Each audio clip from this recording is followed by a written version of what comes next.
Daddy's home. Yeah, I'm going to start saying that every week.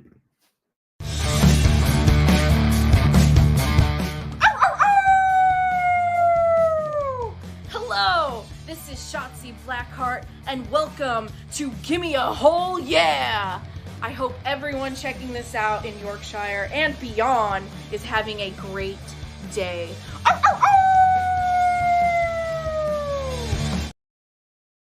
Thanks, Shotzi. I missed the hair, I must say. Yeah, we're here. Welcome to the Gimme a Whole Yeah podcast. I've got Andy Spores joining me. I've sent him the link. I was a little bit late sending it in, but he should be with us very soon. I'll let you know when he arrives in the back end. Anyway, right. So, oh my God, we've got loads of people in already. This is awesome.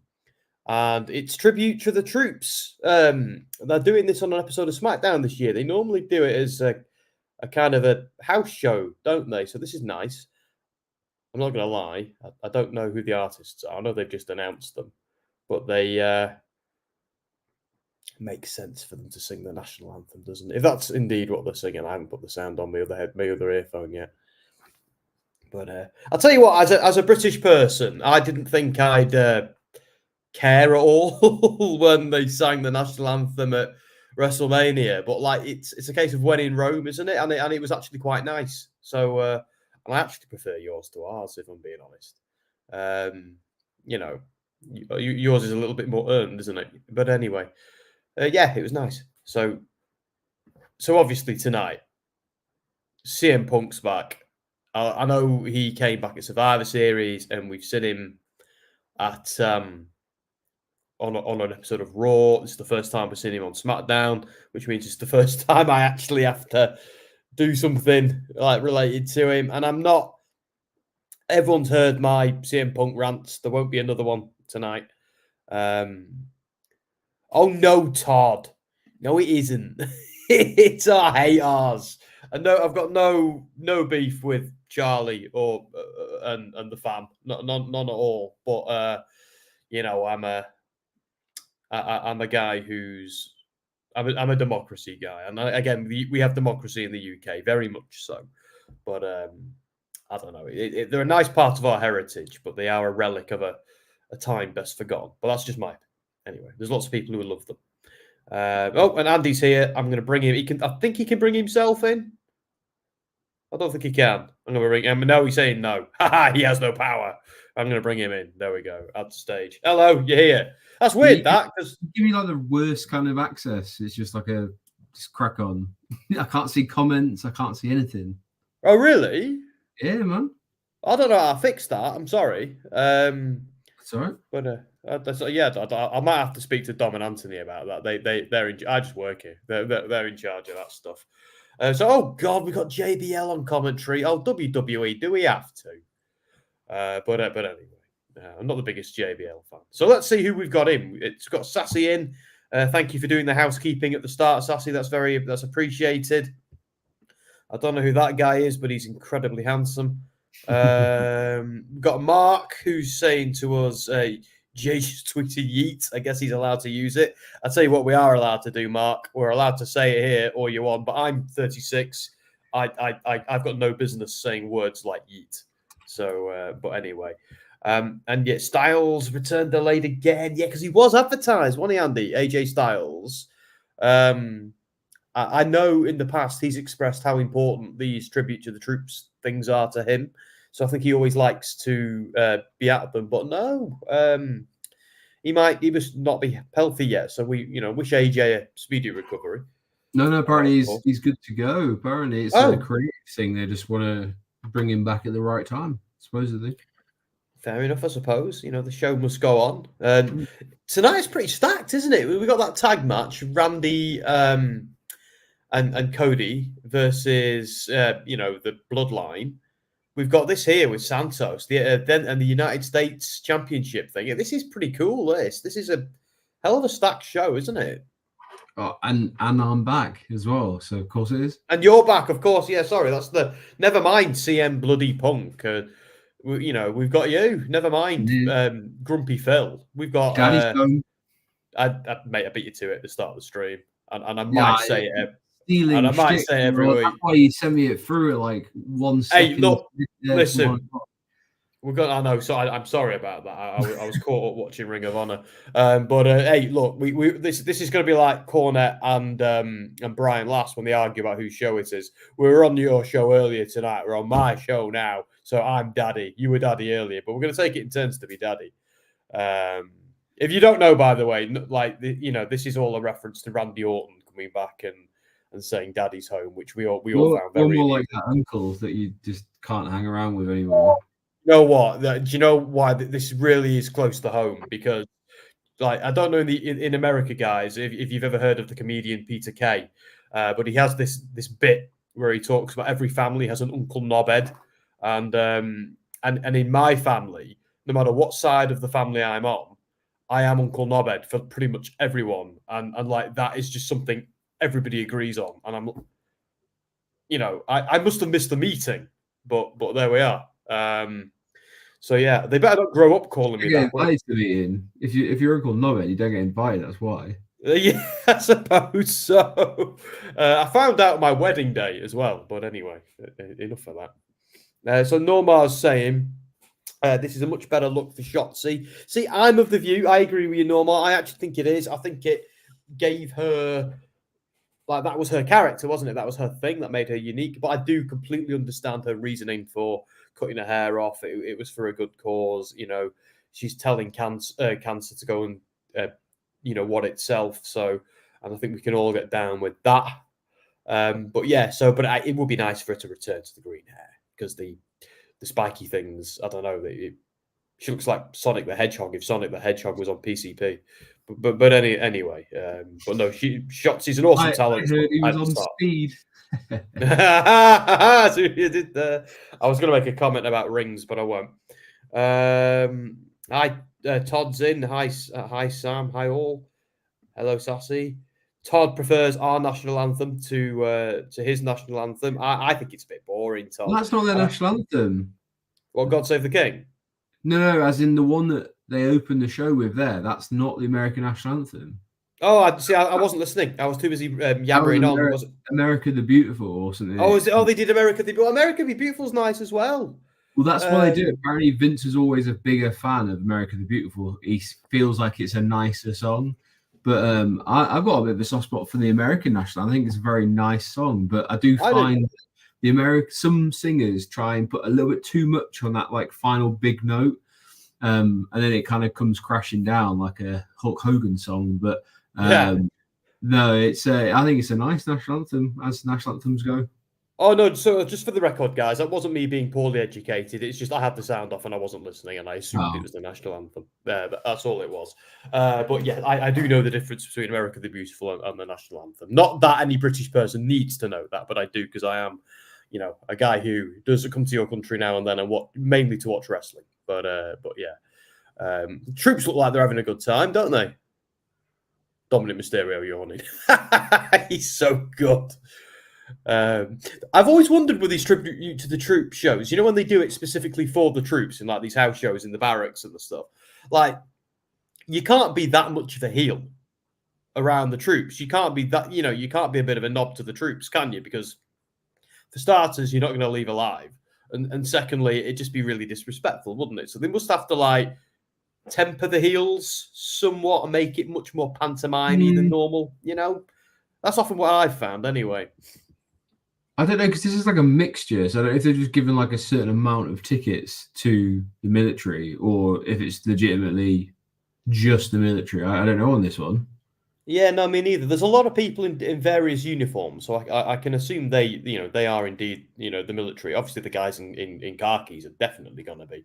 But there's also people in like tracksuits and stuff. So here you never know, they might be from the other forces, like the Air Force, the Navy, Marines, or whatever else. Just quickly getting back onto the national anthem. The last rendition of that I heard that I actually thought was amazing was Lady Gaga's version of it a couple of years ago at Biden's inauguration. I actually thought that was an amazing and quite stirring rendition of the American national anthem. It was quite nice.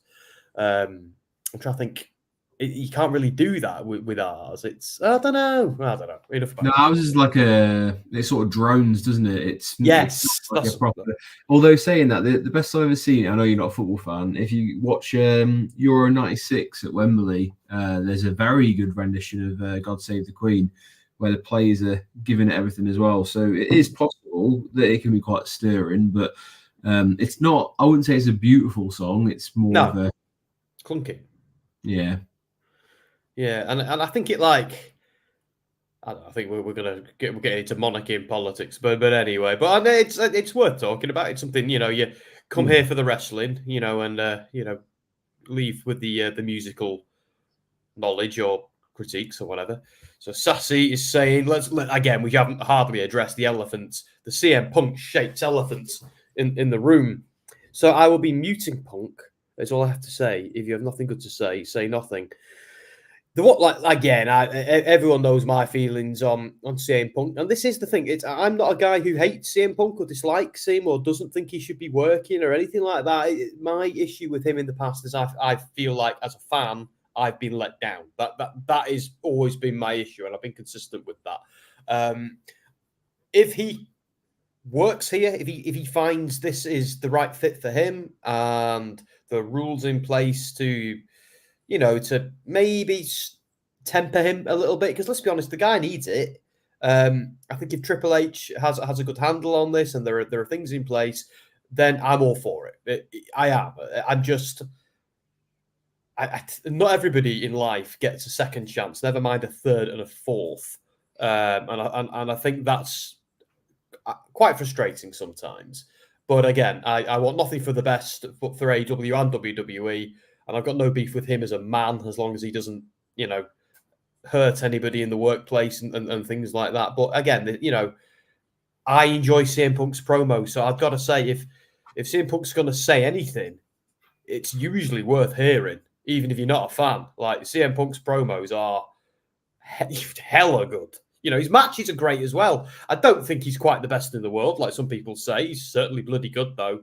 I do think now, time is getting on. He's going to have a shelf life, but I am hugely of the view that wrestlers are often like a fine wine, and in their late 30s and early 40s, I think, obviously there are exceptions, that's where they become amazing.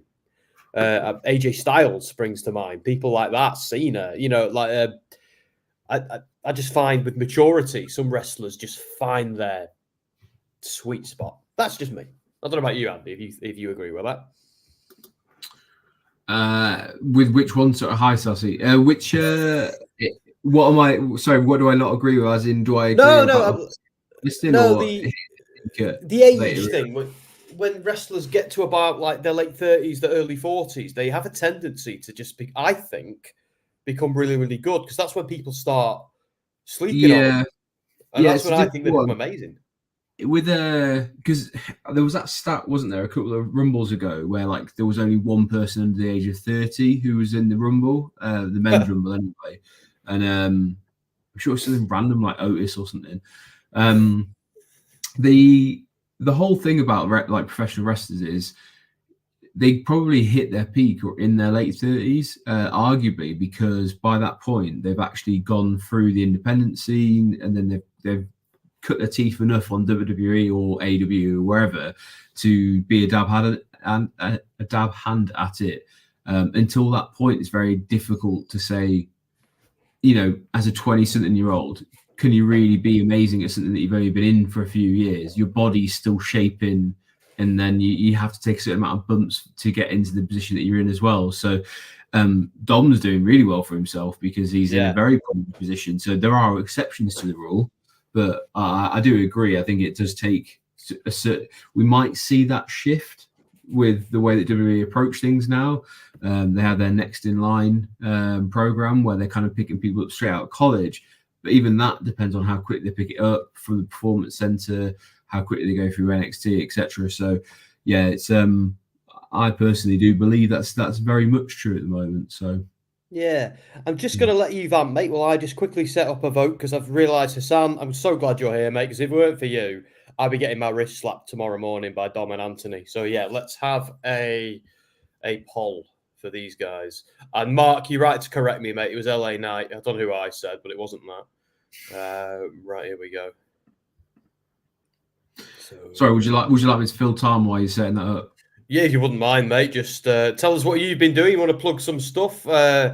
Wrestling royalty, Rush on Rock, your running brand, all that stuff. Yeah. Social media megastar. I won't go that far, but yeah, I had Sam on the Wrestling Royalty channel earlier on, and we were having a chat about tomorrow night's NXT Deadline premium live event. So if you're a fan of NXT or you're not really sure what's going on, then go check out our rumblings. So there's a good chat between ourselves, and we go through a bit of prediction work on what you can expect or what we expect tomorrow night from WWE's last premium live event of the year. The week before, we were talking about the women's roster and how it's in great shape in WWE, and posed the question if it's the best women's roster the company's ever had. Yep. So again, I'd love to hear over on the Gimme Hole, the Hulkamaniacs. Let us know whether you think that's true or not. All the way back through to when CM Punk came back. Rush on Rock, we've got some articles coming up. I've been putting together some features that will be launching before the end of the year, especially on Rush on Rock and WrestleSphere, where you can exclusively see me on those two titles at the moment. Sam's alluded to my running, which is Roller Coaster of Running. If you want to go check that out on YouTube, give me a subscribe on there. It's just not long started, but the videos of me running around Disney World in Florida are going up. So go check those out. But that's all my plug-in. We are in the middle of Dragon Lee versus Santos Escobar on SmackDown, of course, and this is part of the US Championship. And we've just seen the finish of it. I don't know if you're at the same point or not, Sam. I'm just seeing Santos. Oh, yep, Dragon Lee's dead. Yep, there we go. Yeah, the crowd are having a good time. Some of them you can tell though are just here because their mates in the barracks have said, "Oh, do you want to go to the wrestling?" They're doing that tribute to the troops thing. Some of them are like watching, like, "What is this? Why are they pretending to hit each other?" But anyway, Hassan has asked, "What are we doing this weekend?" I'll tell you what I'm doing this weekend, Hassan. Tomorrow, absolutely nothing. I'm gonna put my feet up, play some. I've got to play some games for work. I say that like it's a bad thing, but yeah, I've got some games to play. I've got to get caught up with that. So I'm just gonna chill out tomorrow because I'll be up till 3 a.m. tonight. So I'll be exhausted tomorrow. So that's what I'm gonna do tomorrow. Saturday's off for the day where I recover, I suppose. Sunday, I'm gonna watch. Oh my God, Mysterio just spat on him. Sunday, I'm going to watch Deadline and I'm going to watch Against All Odds, the last TNA. It's not a pay-per-view. It's their last monthly special while they are still Impact. And then we're going to head into the pay-per-view in January, Hard to Kill, and they go straight back to being TNA, which I'm stupidly excited about. But Mysterio, this is what I'm saying, Andy. It's all about Mysterio retaining, but I like that they're plugging the match for Deadline on SmackDown. That's a nice touch. Yeah, really good. Good to see NXT getting a little bit of love, and why not? That's why they've got Mysterio out there in the first place. So, are we seeing Sassy's dinner tonight? Are we? Oh yeah, Sassy. I had a pizza from Papa John's tonight after the gym. Dinner tonight: beef, broccoli with vegetable. Oh yeah, crab and shrimp, wonton soup. I love wonton soup. Not takeout, homemade. Bloody hell! How'd you find the time? That's incredible. But that does sound good. It's like the what would we call them? Like dumplings almost. What, wontons? No, they're pot stickers. They're like. Oh yeah, I know what you mean. Pot stickers. Oh, I don't know. I think they're like. I'm pretty sure they're like dumplings, but I could be wrong. Because I know they call them dumplings in the US, don't they? Because I've had dumplings in the US. So, but yeah, no, maybe so. I'm not sure, Yes, it is. It's like the dumplings that you'd get, and you'd like dip them in soy sauce or something. Michael is in. Hello, Michael. I clocked you a following Deserto on Twitter the other day, mate. Good gaming, so thank you for that. And I think you liked something I put up, so thank you for supporting me there. Better had the flu. Oh, that sounds awful, Sassy. Bloody hate the flu. I get it every December. It's I think I've had it this year. I think I'm out the woods. Dragon Lee versus Escobar, Lashley versus Kross, Waller, Linus, a lot of names in the US. Oh, in the US tournament. I see, Mark. I thought Yeah, that was who one. do you think the NXT mystery superstar is going to be? I don't know. I haven't been paying a huge amount of attention. I'd like to it. I don't know if it's because I'm always on stream and I'm rabbiting on when they're announcing this stuff. It's because when I watch it back, I do skip big chunks of but I don't know. Who do you think it's going to be? Well, presumably it's next week because we've just seen that the Karrion Kross versus Bobby Lashley match will meet whoever wins that meets Santos Escobar. So we'll get the other two next week. But I don't know. Maybe this is where we get Bron Breakker. Ooh, see, is it? Because I actually think, obviously, I love Bron Breakker. I think he's absolutely superb. But I think since they turned him heel, he's been a little bit directionless in NXT. That's how I felt a little bit. I think other people, water, isn't he? Yeah, that's what I mean. I think there's other people are doing more than he is. I know he had that pretty. He's had that pretty cool feud with the hell's he called? Von Wagner, and that was difficult to watch at points. But I know we were just talking earlier on Wrestling Royalty earlier, weren't we? That feels unfinished to us. And who knows? Maybe Mania's the place to go. Oh, hang on. Is Nick Aldis salty that Randy hit him last week? Yes. It's fine. I'm not being funny, but don't turn your back on him because, you can. I love. I know we were discussing the story of the Scorpion and the Frog earlier as well, weren't we? Randy Orton is the Scorpion in this story. He can't help himself. If you turn your back on him, he's going to RKO you. You should know better, Nick. That's all I've got to say on that. Normar makes a very good point. American national anthem is often, criticised because it's hard for the average person to sing. Yeah, I get that. You've got to have one hell of a pair of lungs on you to belt that out. I get that completely. Sassy is saying, thanks that I can rest later. I hate not being able to help the guys on stream, being with everyone. I truly miss when I'm not here. And you know what, Sassy? We missed you last week as well. It's without you, I do feel like a piece is missing when we do this. And I mean that. I'm not just saying that to put you over. I mean that. I feel a little bit like I'm out on my own when you're not here. I feel like you're the person holding my hand while I'm doing what I'm doing. I know Cody's up tonight. Tonight is stacked, isn't it?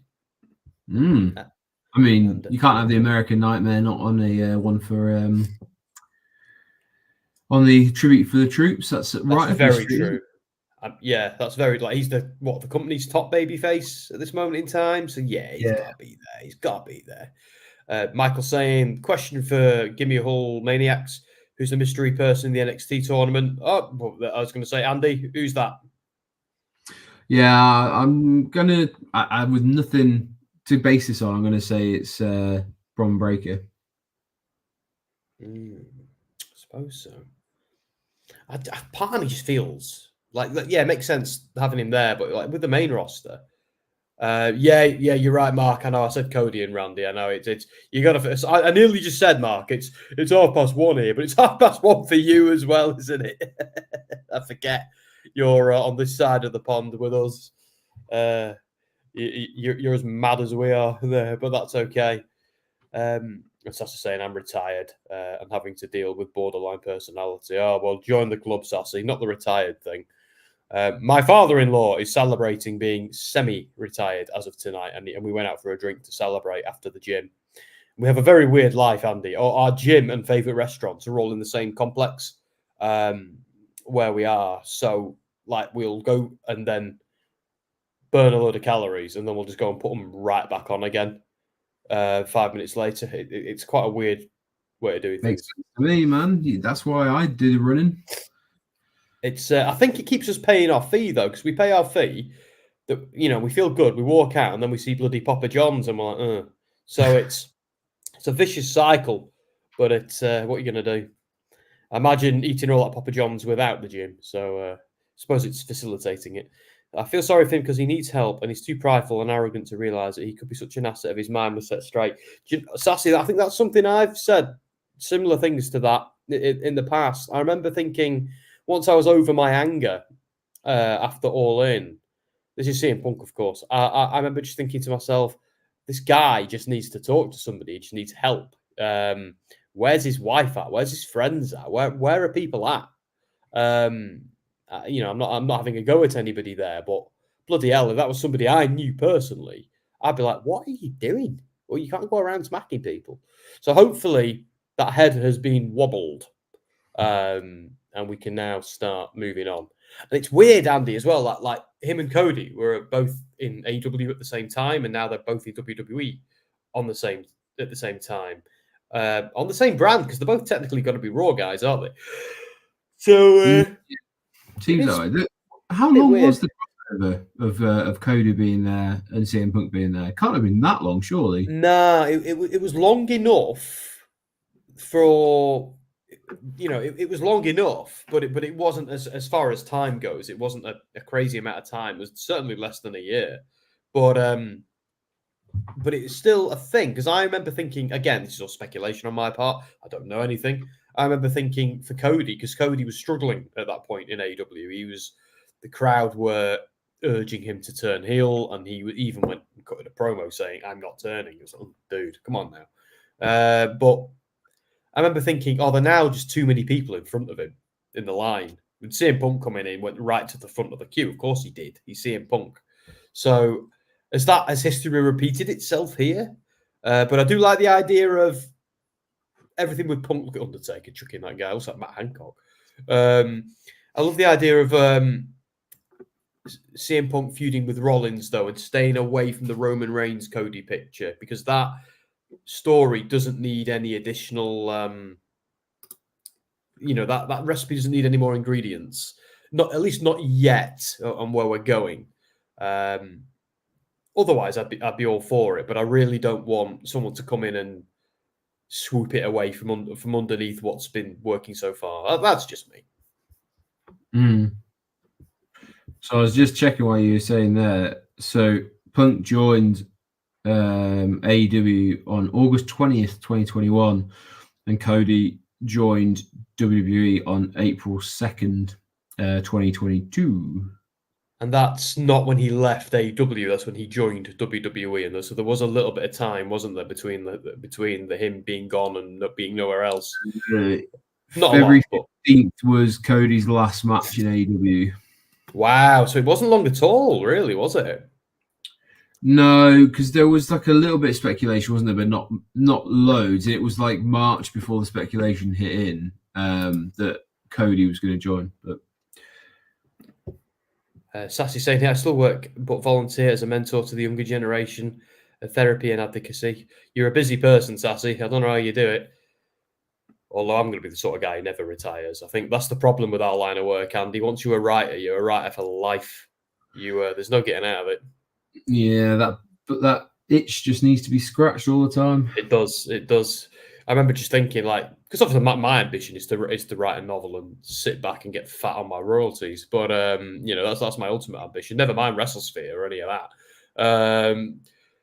And I think then, even if I made millions, right, doing that, which is probably never going to happen, I'd still write. I couldn't stop it. I'd have to do something with my day.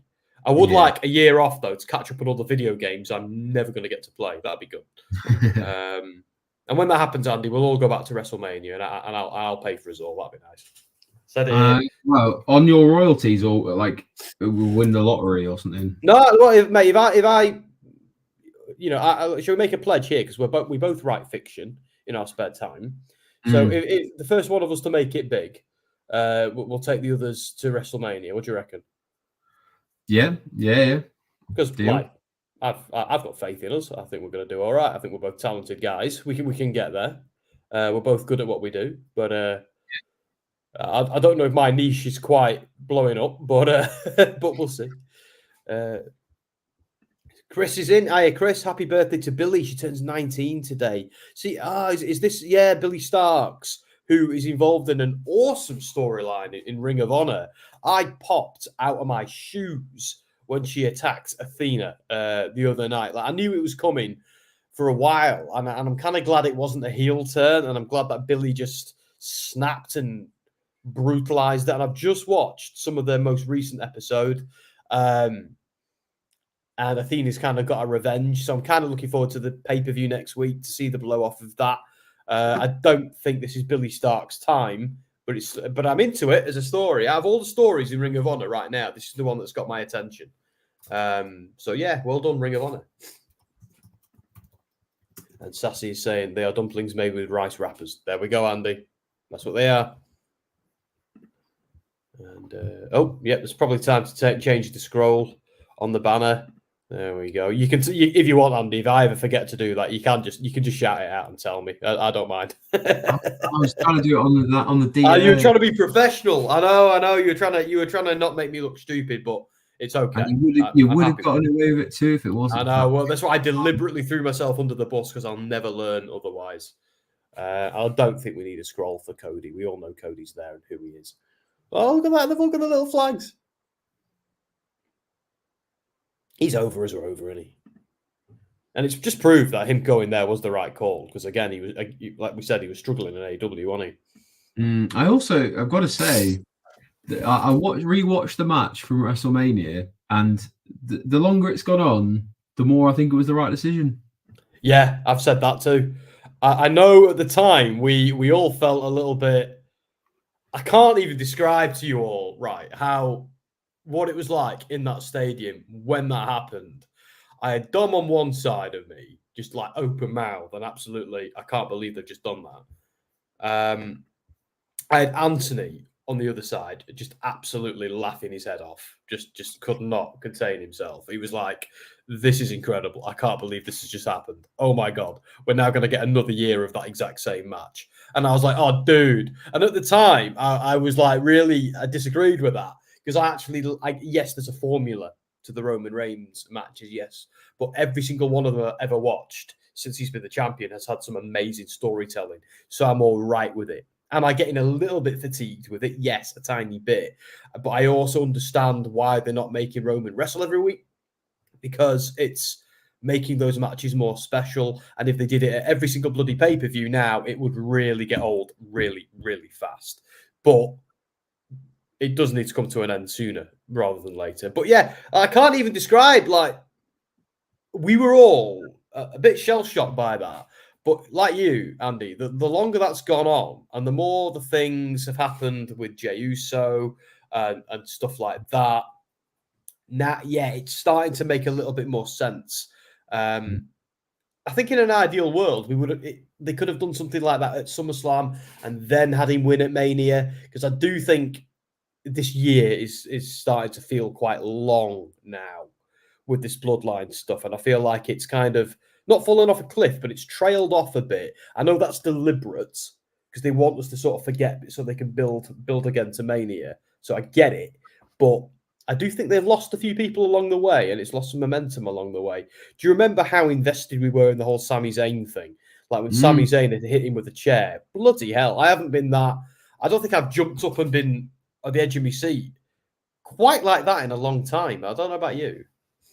Yeah, just to keep you up to date, by the way, we're talking about this because Cody just introduced a nice, lovely John Cena package, which is all to do with like John Cena's involvement in Tribute to the Troops. Seen a lot of like past footage of Cena being involved there, and he's just introduced some people from, was it Fort Worth or something, who are now doing a bit of a demonstration of I don't know what it's called. I don't want to be disrespectful. It's like the gun twirling thing that they do. That is pretty cool though. Look at him go. Very cool. And they could do it one-handed as well. That's nuts. I couldn't do that. So yeah, Cody's just introduced them. So it's very much a case of like, here's a demonstration, and very much in line with their Tribute to the Troops episode, which we have tonight. But yeah, on the bloodline, I did some stat work earlier on, just because I knew I was coming on, or there's a chance I was coming on. On the 19th of January, about 1 week before, I think it's actually like 8 days before the Royal Rumble, that would be the day that Roman Reigns surpasses Bruno Sammartino's lesser reign at number 3 and top 3. So that's the 19th of January next year. And were he to survive whatever threat he gets at WrestleMania and makes it to the 11th of September, that would be the day that he ties Hulk Hogan for number 2. So he'd have to get to the 12th of September to become number 2 outright. and that's a couple of weeks after the Bash in Berlin. And if you wanted an outside bet, 3rd of May 2028 would be the day he becomes the all-time longest title holder. So he'd have to hold it till the 3rd of May 2028. And let's face it, by then, everyone will have forgotten that that's even a title when he defends it once a year for the next 4 years. So I do agree, though. I think it's... I think they're in a bit of danger at the moment with Roman Reigns, that people are going to turn uninterested and apathetic towards him because it's just a case of like, he's never here, so what's the point in talking about him? And it's a bit sad. So it feels like they're moving up to Randy Orton's going to have his match at the Royal Rumble potentially. I can see that being another finish where Jimmy and Solo get involved. And that means that Randy will go against each of them at Elimination Chamber in WrestleMania. So, yeah, I think it's kind of Randy versus the Bloodline, which will then clear the ranks for Cody to come in. Yeah, no, yeah, it's a weird one. It brings us quite neatly to what Misfit's saying here, because I think Sean Ross Sapp has just dropped his rundown of SmackDown. Well, I think he did it half an hour ago. But it's CM Punk's segment on SmackDown will focus on his desire to main event WrestleMania 40. It's always been his thing, main event in Mania. It's always been Punk's the thing he's wanted the most. So I'm game for that, as long as it's the first night and not the second night. Maybe next year for the second night, but that's just me. I think you got to join the queue, mate. I'm fine with your queue bumping some people, but you know, there's a story being told here. Please don't get in the way of it. That's just me. Get Jay on screen. We need to see if Yeet is legal Yeet. Again, Mark, I'm too old to know what Yeet is, mate. I still don't know what twerking or selfies are. So there you go. I've been with you when you're taking a selfie. Not many though. I'm actually the anti-selfie guy. I used to get somebody else to hold it. I like a picture, but I hate this whole I'm not the guy who poses in a mirror and takes a picture, although I have done it once or twice. Sassy is saying, "My neighbour Sam, I will be there for you and all you guys. You're my fam." Love that, and I love how English saying the word "fam" is as well. I love how that's got over in America. Marcus said, "I'll catch up with some of these comments. I've been a bit lax today." Did you see the word of the year, by the way? The what? Word of the year. What's word of the... Oh, Christ, what is it? So this year it was the word Riz. Yeah, I did see that. What the hell? I've never heard anybody say that in my entire life. So I only do because I watch YouTube videos where it's obviously people younger than us that are talking about it. But Riz is basically when you have like a way with the opposite sex, or like if you're, you know, like basically your pulling game's quite strong. But apparently it's short for charisma. Oh, right. Well, there you go. That's why I don't know about it. Lashley. Bloody love. Oh, of course. Is Lashley a babyface tonight because he's a former? Well, they just solidified that Lashley's winning this match, by the way. Yeah, I think Lashley's winning most matches. He's Lashley. Oh, we're seeing a trailer for Iron Claw through WWE. Interesting. I know. We'll talk more about the thing we talked about later or tomorrow. But yeah, I'm sure we'll end up doing a review for Wrestling Sphere one way or another for Iron Claw. Well, let's ask the people. Let's ask the Hulkamaniacs. Are you excited to go see Iron Claw at the cinema? Are you going to go see it? Are you not going to see it? Or have you seen the trailer? What's your level of excitement for a wrestling movie, which looks sort of like a biopic, but probably very much changed because there's a lot of stuff they can't. I don't think they're going to. I hope they don't make it too. Well, they've cut one of the brothers out completely, haven't they? Well, I can sort of understand why, but I think it'll make me sad as well a little bit because the Von Erich story is a sad one. There's triumph in the tragedy, like any good story, but yeah, it is one of those great what ifs in wrestling for some people, and I do get that. So Misfit is just pointing out that Dragon Lee is just lost when he's challenging tomorrow night. Yeah, I think he's screwed. I don't think it's his I think it's a placeholder. Sorry, like if he wins, I'll be amazed. But we'll see. Oh, big yawn. Oh, is that the first yawn of the night? I haven't keeping track. I think that's your third, mate. I'm going to put a yawn count too. I usually count them. It's my gimmick. Haha, Aldis, this is 100,000. The fine's 50,000. Orton, that's for next time. Misfit saying, I don't think Punk cares anymore. He's having a good old time singing or signing a lot of autographs and smiles. Again, good. That works for me. I should really do I'll do it for Lashley's a banner and a vote for Lashley when the match begins. Prior to SmackDown. Yeah, it usually is. That's the Sean Ross Sapp thing. Cody and Punk were in AW together for only 6 months. Yeah, so that's enough time, though, isn't it? For if Cody was feeling, have I gone down the queue? Have I gone down the pecking order? I'm just wondering, has history repeated itself there? And I'm kind of hoping it hasn't. But out of interest, what's we'll never know because let's face it, there's a lot of secrecy in it. But has anything actually been 100% confirmed what happened? No. In AEW. So it's all speculation, really. So yes. I understand people's positioning, but it's an assumption that what was reported happened. And I'm sure if you asked one of the sides, they'd say one thing, the other side would say another, and the truth probably lies somewhere in the middle. But I do find it interesting to say, and this isn't to go at anyone, I'm not going to, I refuse to have anything to do with CM Punk. I'll turn the channel over, I'll mute it, etc. And that's your decision to make. But is it not done on an assumption that something happened that you don't agree with rather than factual knowledge that this definitely happened? Yeah, exactly. Exactly right. None of us were there. None of us know. It's like, I don't think I'm not saying here or even speculating that Punk is the reason Cody left. That's not what I'm saying at all. So if anyone's taking that from this, that's incredibly wrong.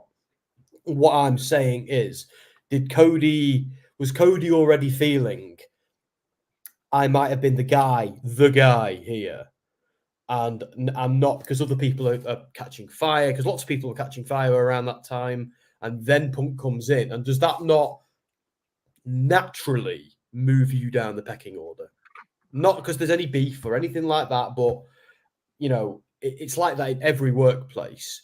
When people come in from outside, there are times where you get bumped down the pecking order. It's happened to me. It's the way it goes when you hire from outside. Shiny new toys.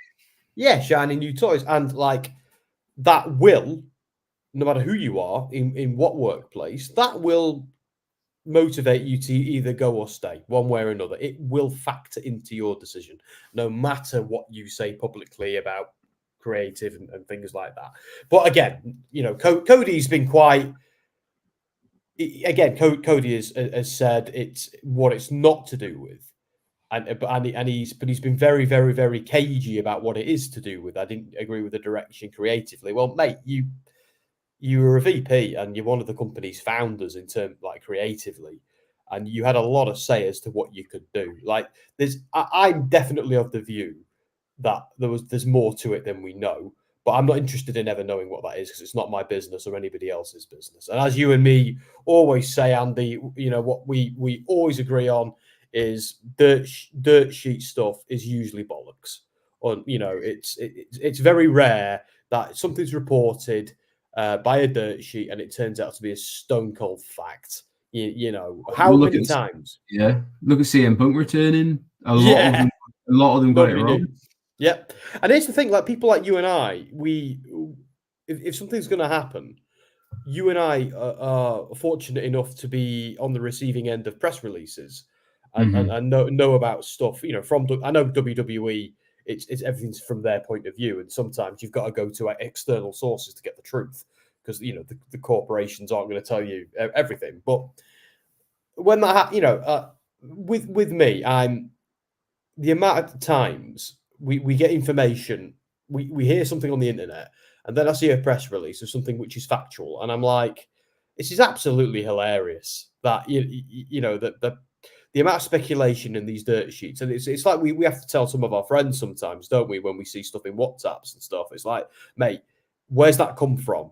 Because if it's from Reddit or 4chan or anything like that, I'm not buying it, because I've got a press release that says the opposite. So it's, yeah, I don't know. It's why with WrestleSphere we want it to be the anti-dirt sheet, and so far that's working quite well for us, isn't it? I think. I'd say so. So just go back to a couple of comments we had here. You got your poll up, by the way. Yeah, I'm going to do that quickly. I'll do that one moment. So I'm going to quickly identify some of these guys. Bloody hell. My God, how far did we go? So we are going to be, the match that's about to start is Karrion Kross versus Bobby Lashley. Karrion Kross getting into a very quick start. He's got a bit of a man bun going on as well, Karrion Kross. Yeah, I don't know if I'm feeling it. Oh, Lashley, you idiot. So sorry, there's been a lot of comments while we've been chatting. So Sam finally beat Liza P. I almost broke my computer. Oh, Sassy, should read some of my guides on Deserter. That'll help you. Best build guide. Go and look at that one. Billion Athena, main eventing final battle. And you know what? Good. They absolutely should be. Blackpool Combat Club, FTR, Mark Briscoe. Tribute to Jay Briscoe. Love it. Kobe should have won. What, this WrestleMania? No. He'll win the next one. Hard disagree. I'm not sure. I think we've gone too far for me to know what to. We still could get everything we got to this point without the title. Yeah, maybe so. But then what would Cody have done? That's what I don't get. That's I know people would have been bored with him. Yeah. I'm already a little bit bored. No, I love Cody. I can't wait to see where this goes.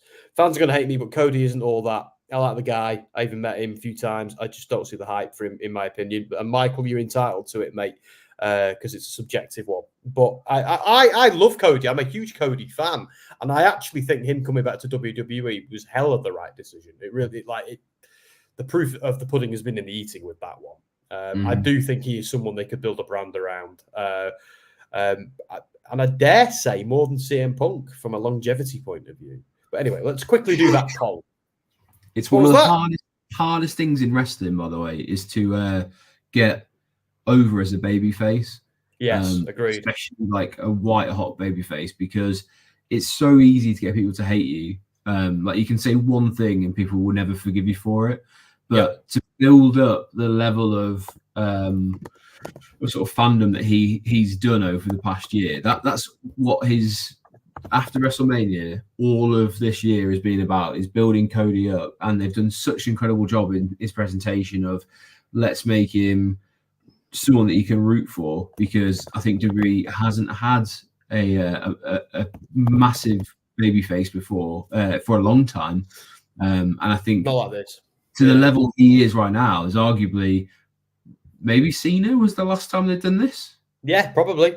And he's certainly not on that level yet either. Like, I mean, no, I'm not saying that, but in terms of like where you look at baby faces in the company over the last sort of 10 years, they've really struggled because fans just kind of shit on them, basically. Yeah. And Sassy makes a nice request here, because we have seen this. I want an edgier, more cunning Cody, but still a face. Now, that was the Cody we got when he was still in Bullet Club. Although he wasn't in Bullet Club for much longer, because when Cody turned face after losing to Omega, they were soon kicked out by the firing squad, and and all that happened. But we have had a babyface Cody before, who is a naughty little scamp. So we could see that. And that leads me beautifully into Michael's comment saying, "I want the Ring of Honor heel Cody," which was, I'm sorry, the best Cody easily. I remember a time in wrestling where the two greatest heels I was watching on weekly TV were Cody Rhodes and Tommaso Ciampa, and they're both big heroes these days. But yeah, some wrestlers just have so much fun as being heels, and I think it's so many wrestlers are better at being heels than they are baby faces, because it's easier, because it's more fun. But again, when you get a top heel, when you get to that point, it's worth hanging on to, because it's, like you say, Andy, it's hard to do. It's it's really hard to do. And Sassy says, "I agree, Mox buddy." And Cody, yeah, exactly. Cody ain't turning heel anytime soon. Hell no. And nor should he. But one day, I'm looking forward to seeing that again, but on a bigger stage. Really am.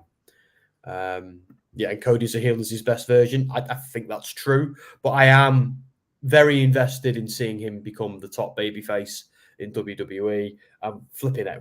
It's getting a bit awkward now. We got to get there. We got to get that. But there's more story to be told. So let's just enjoy the ride and see where it goes. Bring back Dashing Cody. Dashing unknown. Cody was an amazing heel. Even Dashing Gimmick made it work. Yeah. All right. So I by the way, I legitimately can't see anyone's comments. So I only can't you? No, when Sam puts them up, that's the first time I can see them. So it's not like I'm reading through. The Dashing Cody Rhodes thing, and then the subsequent. What was the title for it? Where he was wearing the mask. I can't remember, mate.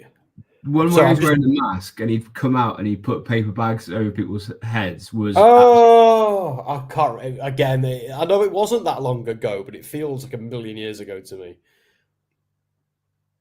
No, misfit. No one's saying Cody's turning heel soon. No one's saying it. We're just complimenting his skills when he is a heel. Absolutely nobody in their right mind thinks Cody Rhodes is turning heel anytime soon. Nobody's saying that at all. And Cody, again, yes, that is correct. You know, Cody himself wouldn't want to. They'd be mad to turn Cody heel. I don't think WWE really knows Lashley is a heel or not. Yeah, that's a good point. I don't think they know either. They flip-flop him more than the Big Show these days. I don't think they know what to do with him in general, to be quite honest. Yeah, agreed. Yeah, they don't want to show MJF. Lol. I'm excited for Iron Claw. Yeah, me too. And we might have some information to share about that at some point soon, but not yet, guys. So we'll see. Again, I'll leave it there with that tease. Can't wait for Iron Claw. Can I get a vote, please? It's done, Hassan. Better late than never, but it's done. I haven't cared for Marvel movies in months. Yeah, me too, to be fair. They have stuttered, haven't they? I am going to go and see the Marvels, though, at some point soon. I need to, maybe this weekend. Say again? Says you're running out of time. I think it's about to leave cinemas. I know, yeah. We Disney Plus as well has made us a bit lax. We're kind of like, can we be asked? Should we just wait and watch it at home on TV? No, shocking turn of events. Bobby Lashley just won. Yeah, Karrion Kross just can't. He's another person they don't know what to do with. So I'm just going to tear through these comments, guys. If you want to watch wrestling movie that's met, I'd watch AEW for storylines. Ha! Naughty. I tell you what, Anthony, as you say that, Mark. Met the Von Erichs, shame the tragedy they suffered. Yeah, sassy. That's what I'm thinking, but it's like, it's a story that needs telling, isn't it, really? I think it. Hassan is saying, I did enjoy the Game Awards yesterday. It was good. Yeah, it was awesome, I thought, the Game Awards. Lots of good stuff came out of it. Didn't get the Elden Ring DLC, so that leak was fake. More dirt sheet stuff. But anyway, good job we didn't cover it. Let's just get down there. Comments will be weird tonight. Let's just get to the bottom. Jeff is here. Jeff is saying, when WWJ Cargill making a wrestling debut? We don't know, because, I think she needs a little bit more adapting to their style, is a polite way of saying it. So, because WWE has a certain style they like wrestlers to follow. If you watched it for long enough, you'll be able to kind of see it and spot that style, how it works. It's quite methodical.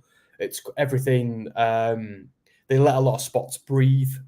A lot of promotions don't do it that way. They move quite quicker, which sometimes works, sometimes it doesn't. It's.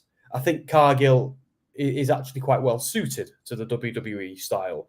So I'm looking forward to it. And his Damage Control, which is currently my favorite story in the company, I have to say. I can't wait to see where this is going to go. Andy, where do you think this is going to go?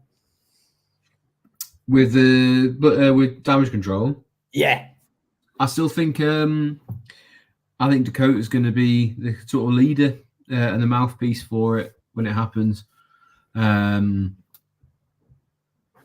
Yeah, sorry, I didn't know if you were going to come to me about the Jay Cargill thing or not, which was Triple H very much said that after the Survivor Series in the kind of post match conference, whatever you want to call it, post show conference.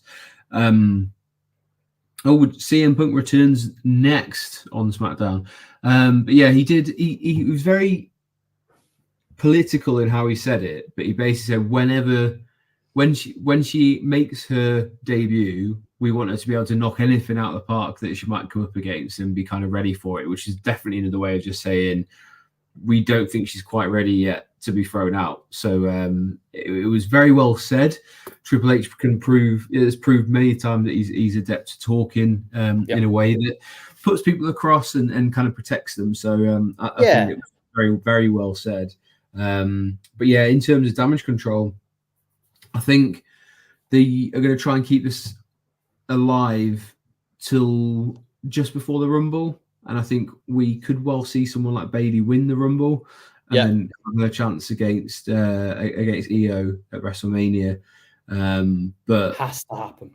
Yeah, it definitely feels like they're going to go down that route. And I think for Bayley to win the Rumble would solidify her, because all the other members of the Four Horsewomen have a lot of accolades and have won things like the Rumble, won plenty of titles, and she has, but I don't think she's ever felt like quite on the same level as a Charlotte or a Becky Lynch. And I think getting her a Rumble win would be massive and well earned as well. So yeah, definitely see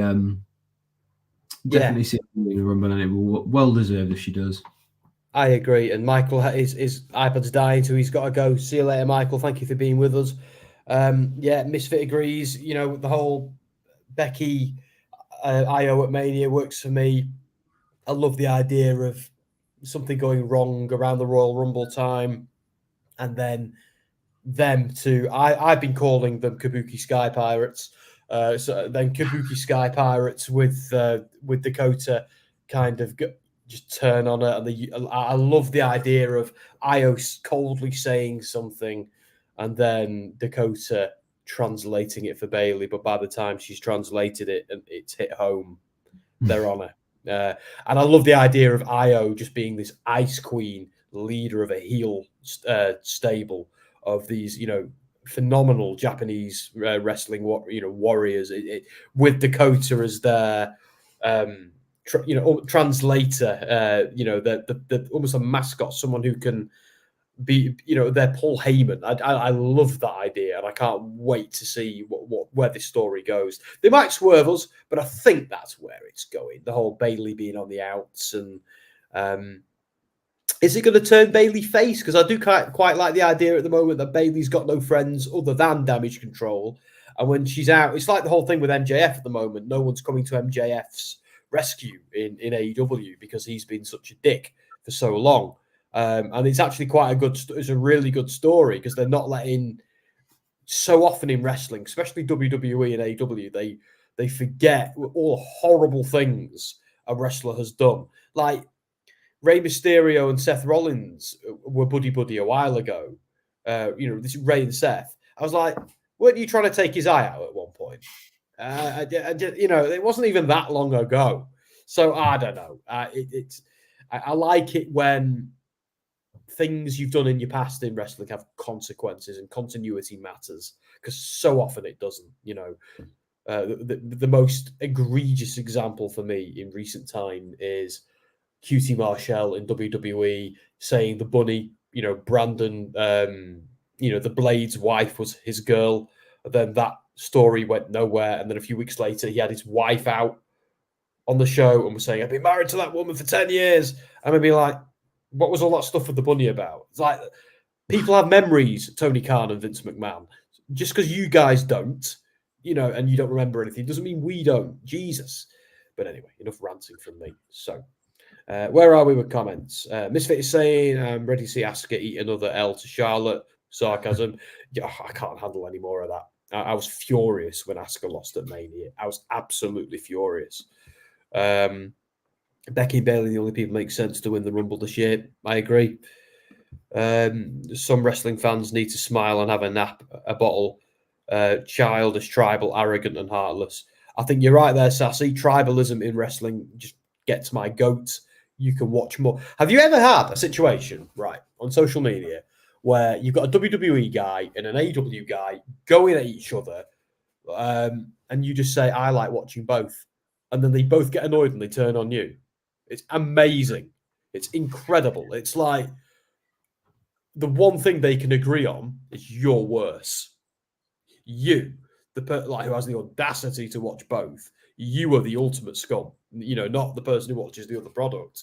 You're not just a scum. You're treacherous scum. Oh my god, it's like. Sorry. So CM Punk's come out wearing a new T-shirt, which is hell. It says "Hell froze over," and the O like is his like fist with the lightning bolt. It's actually very, very good. Yeah, it's a great T-shirt. Like I'm not quite ready to buy CM Punk merch. I have to say, but it's a nice T-shirt. If you got it for Christmas, would you not wear it then? Don't go that far. I said like if someone bought it for me, maybe, but I don't know. I don't know if I'm. Oh, I don't know actually. If I got it for Christmas, I'd wear it because I think I'd mainly wear it because whoever had got it me had gone to such a kind thought, and I think that would probably be a healing moment in terms of my attitude towards Punk, because I want him to succeed. I want this whole thing to succeed. I want him to succeed in AEW. So I think wrestling is better when he's here and everything works with him. It's just wrestling is terrible when it doesn't work and he's here. Do you know what I mean? That's all it is. Well, he's being afforded a raucous reception. Very, very loud CM Punk chants. So all of a sudden, Sassy, last week carries. Oh yeah, like, I haven't actually. I'm not going to lie, mate. I haven't actually seen any of this stuff on social media. So, but if anybody's abusing a wrestler on social media, they need to go and boil their head. That's just a thing. Oh, he's talking. Let's see what he says. Well, he said that he's on the middle hour. He's on the 9 o'clock hour, so he's not going to have his time cut this time. So, a misfit. We've been through this before, you and me, mate. Io is not going to be the face here. I don't know. She's leading the pack and bullying another person and alienating another person. Remember when we thought Io might have turned babyface after Money in the Bank? Nah, mate. She's the villain going into this. Classic wrestling. It writes itself. Bayley gets pushed out and bullied. Reforms, goes after the person who's undercut her. Barbosa versus Jack Sparrow. It's just that. It's how these things work. You're desperate for Io to be a babyface, but I think you've got a long wait, my friend. For a while, at least. Currently, the betting on. So Bayley's the favourite to win the Rumble. Cody and Punk are the men. Yeah, sounds right to me, that.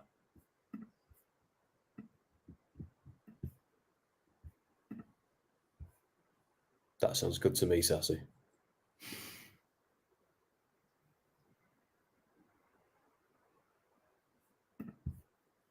Oh, CM Punk is declaring for the Rumble by the sounds of it. The troops are happy.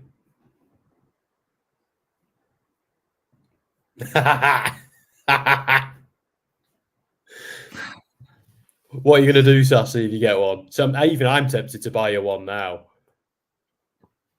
Just for the lols. So, out of interest, Sassy, if you were given the choice and you had to pick one out of the new CM Punk T-shirt or the Miz "I Have Giant Balls" or whatever it is T-shirt, which one are you picking? I'm clipping that out of context, Andy. Oh, go for it. Yeah, it'd be great. That it'll be good content. Give me all your clips. I have massive balls. There we go. You can do it to me now. Sam got a Merlot. I like red wine, Sassy. I like it with steak. I drink it around my mum's all the time. It did, yeah. Punk's thing a couple of weeks ago did feel a little bit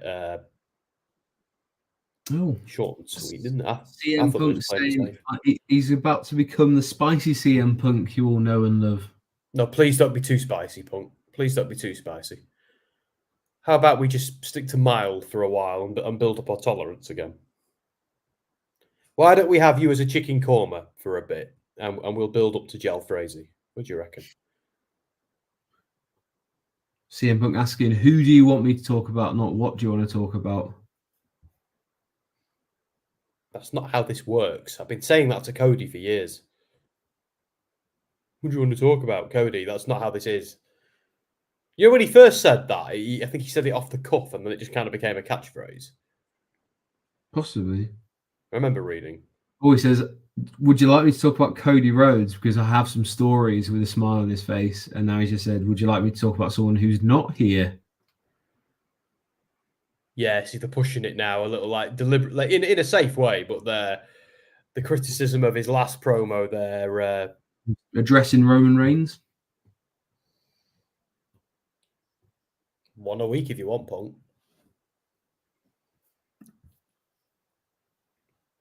Don't forget who the OG Paul Heyman guy is. Rob Van Dam. Don't forget he was my wise man first. Ooh, that's gonna get you. If Roman Reigns turned up to work, Punk, that'll probably get you a beat down. But the good news is you're probably safe. He's not here. Pete Dunne was on the phone with someone in the background, the damage control segment. Yeah, this Pete Dunne story is actually quite spicy, isn't it? Understated as well. I'm feeling it. I like that Triple H is doing this. We're having little moments where something's in the foreground, but something's going on in the background. Blink and you miss it.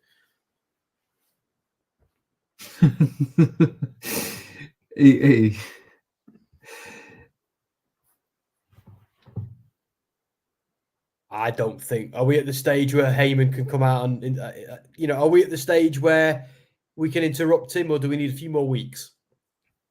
I don't think anyone's here. Yeah, that's what I'm thinking.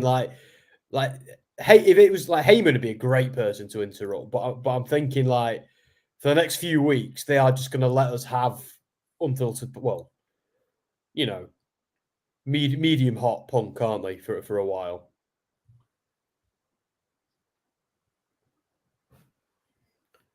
Roman Reigns is real beef with Punk.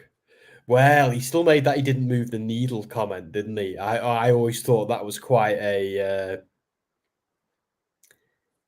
savage little because he did. Sorry, but he did, and no one can say he hasn't done that now. You know, even I have to admit this is big.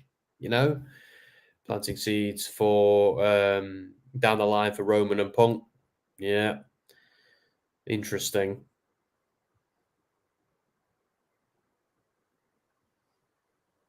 Oh, and word on the street is Cody Rhodes has just left and he's going back to AEW. I'm joking. Please don't read into that. Misfits enjoying it. I think I am too. Whoa! Oh. He's dropping bombs. CM Punk has just said he got asked about Kevin Owens and said, who would be comfortable with working someone who punches people in the face backstage? Goodness me. You're not fooling anyone, Phil. We all know you're a fake tough guy. Dan's in saying, sadly not released in the UK till 9th of Feb. Is that the Iron Claw movie? Yeah, there's... we might be seeing it sooner than that, isn't that right, Andy? But we won't say any more than that. See how it goes. I imagine it's going to have a fat embargo as well, mate. It will do. If it's out in America, it's going to be difficult to stop that leaking. Yeah, that's a good point. If it's already out in America, they might not. They tend to watermark stuff as well when these things happen. And Dan's saying, yeah, it might be your last weekend for the Marvels. I think I might try and go on Sunday maybe, or I might not bother and just wait until Disney Plus. Because what? It's only going to be it's only ever 10 minutes, and it's out on Disney Plus, and I already paid for that. Punk's currently going in on Seth, so he's not making any friends here. He's just going on everyone. He's saying that it's not because of his whiny voice, and it's not even because he's not the only man in his household. Oh, to be fair, he's not the first person to say that. We've had that a few times. But I'm not good. I'm glad they're doing this because it's, let's be honest, this is half kayfabe, maybe all kayfabe. Like it's kind of that was part of the beef I had with AEW. Like once everybody had kind of been invited back, and they were everybody still had their knickers in a twist. I'm not working with him. If I had been Tony Khan, I would have been like, yeah, you are. Thank you for your opinion. It's cute. It's really cute that you have one. But yeah, this is what you're doing. You know, and if you don't like it, I'll do your knees. This is happening. I'm your boss, and I'm telling you what you're doing. Again, I'm not saying that's the best way to operate, but money was on the table. You know, I would have loved an Omega Punk match. Loved it. And like I've said it before, and I'll say it again. I don't care who doesn't like it. If Brett and Sean can do it, anyone can do it. You know, and I know they all had a sissy boy slap fight in the back of the room, like when the Elite went into that locker room and they did this with each other all for a while. But sorry, you're all men, grown men. Act like it. Every single one here. I'm still salty, aren't I? About Brawl Out. Oh, good mic drop. Good promo. True that. People wanted this Punk. I hope people don't get salty on this Punk. They wanted the first. Yeah, well, this is who he is. This is what he's been paid for. This is what... It's good TV. You know... Yeah, I think the way that promo came across there was that it was, here's some loose notes. Go do what you do best with this. Call out as many people as you can.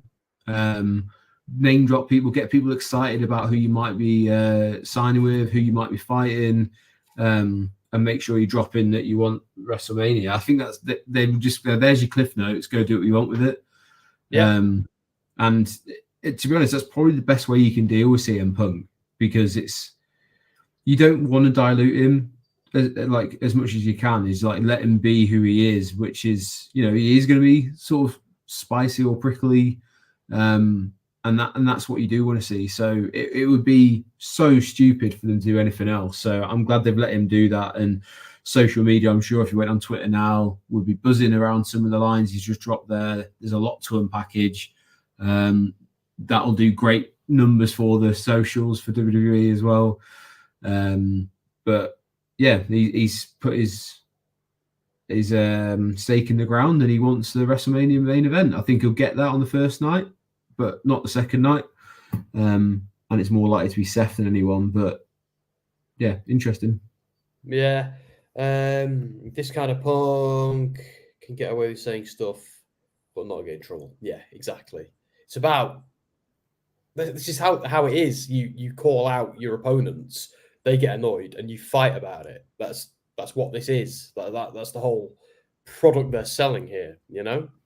Why'd you call Io or EO? Because EO. You always say Io, but it's EO.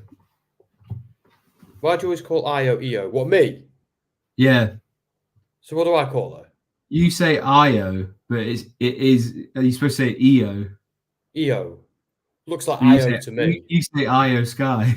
It looks like IO to me. I was going to say because I have a Lancashire accent, mate. That's why. But no, I'm going to keep calling it IO because that's what it's written down as. Thank you. Yeah. Can I get a vote, please? You certainly can. Who's Charlotte wrestling? She's wrestling Asuka. Of course she is. Because we've never seen that before. And I wonder how this is. Do you know what? I don't actually think this is going to be. I think it's going to have a scurry finish. I think Bayley's going to get involved and mess it up, and that's going to piss off Io Sky. There we go. So. Oh, Dan, you see what you've done? I just let him say it because now he's going to dig his heels in even more. Oh, hell yeah. Oh, hell yeah. Okay. Certainly am. If you don't want people to call it IO Sky, don't call it IO Sky. Don't write it as IO Sky. You know what I mean? Like, it's called phonetics. There we go. Right. So. And who's it offending? Like, get her on the phone, right? If she's annoyed, like get her on the phone and let's see what she says. I mean, it just sounds like you're going to go into a weird version of Old MacDonald Has a Farm. You're just missing off the E. But it is. It's IYO, isn't it?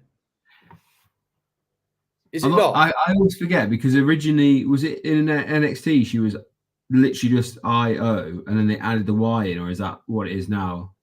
I don't know. All I know is it right now it's IYO, which whether you like it or not spells IO.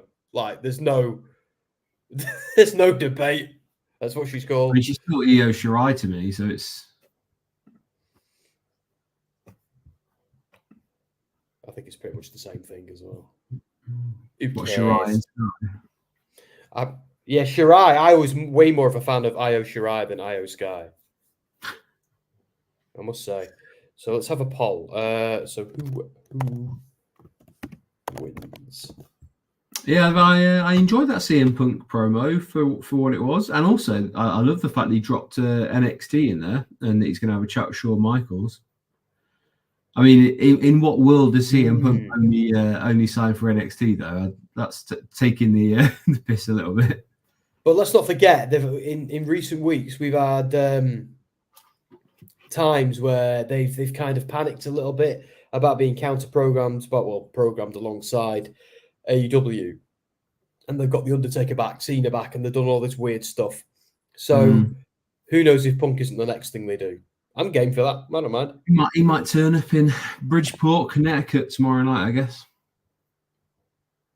Asuka, Charlotte, Flair.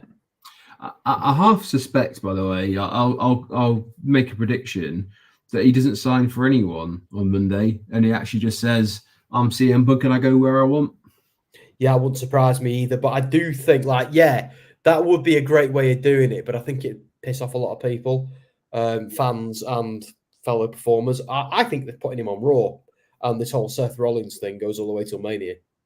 It probably depends on what contract he's got, though, because if he signed a Roman style deal, then you're just going to put his appearances where it makes most sense rather than on being limited. And I mean, they pay a bit fast and loose with exclusive contracts anyway, don't they? Yeah, exactly. Like the brand split is meaningless. And it's going to be even less so when they leave Fox and they go to USA. It depends who Raw goes to, I guess. Yeah, but I don't, even when they, do you know when they're pretending for that 2 weeks after they do a, what's it called? When they draw lots, what's that called in sports? The draft. The draft. When they do a draft and they pretend that the brand split matters for those 2 weeks when they do it. Even then, I don't take it seriously. Hassan, the vote is live, mate. Yes, indeed. Hassan, the Game Awards was pretty awesome yesterday. Again, I'm a bit wound up that I didn't see the Elden Ring DLC, but it'll be worth it when I do, I'm sure. But created me some work, put it that way.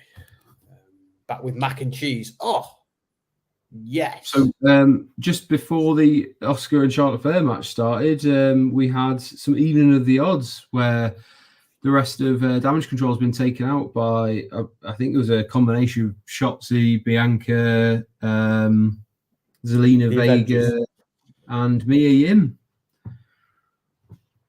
Yeah, the WWE Women Avengers.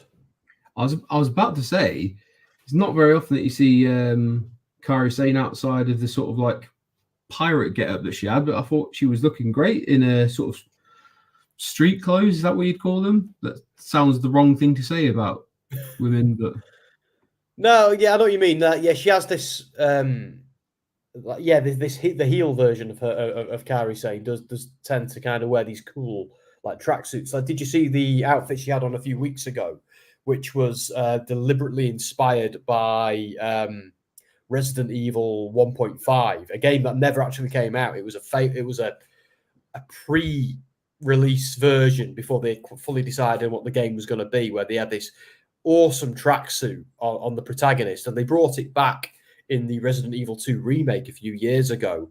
But Kairi actually had a outfit inspired by that. I think me and Misfit and a few others picked up on it, but we were absolutely blown away because it was a very glaringly obvious reference. Because was that like a sort of Shayna Baszler with Warhammer sort of thing? Yeah, it was that kind of. It was definitely deliberate, because if it hadn't have been deliberate, it would have been one hell of a coincidence. But I think who was it who told me after that? I think somebody sent me a message and explained to me the reasoning behind it, which was pretty. I can't even remember, but it was pretty cool. And as a big Resident Evil fan, I was very into it. Oh, it was for Saudi Arabia. It was because they have to wear the bodysuits. Right. That's why she had it. I don't know if she wore it. I can't remember if she wore it at Saudi Arabia or one of the shows after or before, but that was the purpose of having it, I suppose. I do. I like this, such a little touch, by the way, where before. And I don't know if it's like a Vince versus Triple H thing or not, but it was very much a case of like you'd have wrestlers come out and they would be in like full wrestling garb, but then not do anything. So it's kind of like, have you just been stood around in your kind of trunks waiting for like just to go out for a couple of minutes? It makes much more sense for them to be there, but be in like a t-shirt and trousers that's not their own like merchandise, like, because you don't necessarily wear it. It's like just wear like a normal stuff. I like it. It adds a little bit more realism to it. That it makes sense. Well, let's face it, you don't have to have realism in wrestling, but it makes it feel a little bit more like, oh yeah, that's kind of likely to happen. Yeah, it makes it feel more like you were in the locker room biding your time, and then you heard someone saying something about you in the ring, and you didn't even bother getting changed. You went out there to confront them straight away. Yeah, it adds that rawness and that realism. And some, like, again, there's times where wrestling needs realism, and I think there's times where it really doesn't. Little moments like that help. I think they make it feel more authentic. Where again, I'm the Undertaker. I'm a fan of the Undertaker and the Fiend and stuff like that. So. Yowie wowie, everyone. But right, I'm just going to go make a cup of tea, Andy. Can I leave you unsupervised for a while? Ooh, you can. I don't know if you'll still be here when you get back. Swing. Yeah, I'm putting you in charge of the office. Swing on the lights. Right, it won't be long.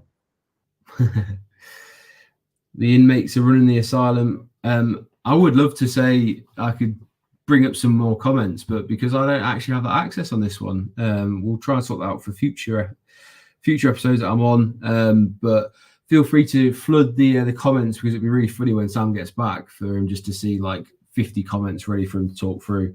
But we are currently in a break, an advertising break for Asuka vs Charlotte. I hope you're all doing really well wherever you are in the world. It's currently 2:24 in the UK in the morning, so we're in the last sort of half an hour of SmackDown. It's gone very quickly. Just to recap as well, we've had Santos Escobar beat Dragon Lee and Bobby Lashley beat Karrion Kross. Both of those matches are in the US Championship Tournament, and those guys are going to be facing off against each other in the semi-finals. We've had CM Punk come back, and I wouldn't say he was kind of laying down pipe bombs, but he went in on a few different members of the WWE roster, teasing a few different ways he could go. Is he going to sign for Raw or SmackDown? He said, tune into Monday Night Raw, which you'll be able to see with Dan if you subscribe to the channel. Hit that subscribe button. You can see what happens on Raw along with Dan Hargreaves, who always brings his snacks along. So you can watch that on 1 o'clock on Monday night, Tuesday morning if you're in the UK, or just Monday night if you're in the US. So we're currently back from the break for Asuka vs Charlotte. Presumably the main event of the night is going to be Randy Orton and LA Knight versus Jimmy Uso and Solo Sikoa. Let us know what your thoughts are on Randy Orton signing for SmackDown. as that happened right towards the end of last week's show. I'm not sure if you would have got a chance to tell, Sam. Are you excited to see Randy Orton on SmackDown? Where do you think he's going to go from here? Let us know in the comments. Please flood the comments. It'd be funny for Sam's face. He's just away getting a cup of tea at the moment. As we see, Bayley's out at ringside and has managed to interrupt the figure of 8, pulling Charlotte down. She's here to interrupt like she was last week as well.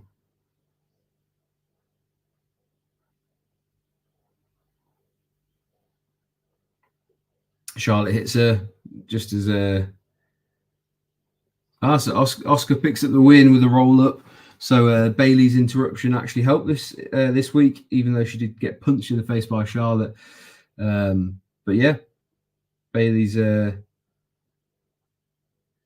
proved to be very helpful this week. Asuka's face paint is very good. It almost looks like a sort of like face is like split open, which is quite scary, but really cool. And Charlotte's selling in the ring that she has hurt her knee or something. Hey up.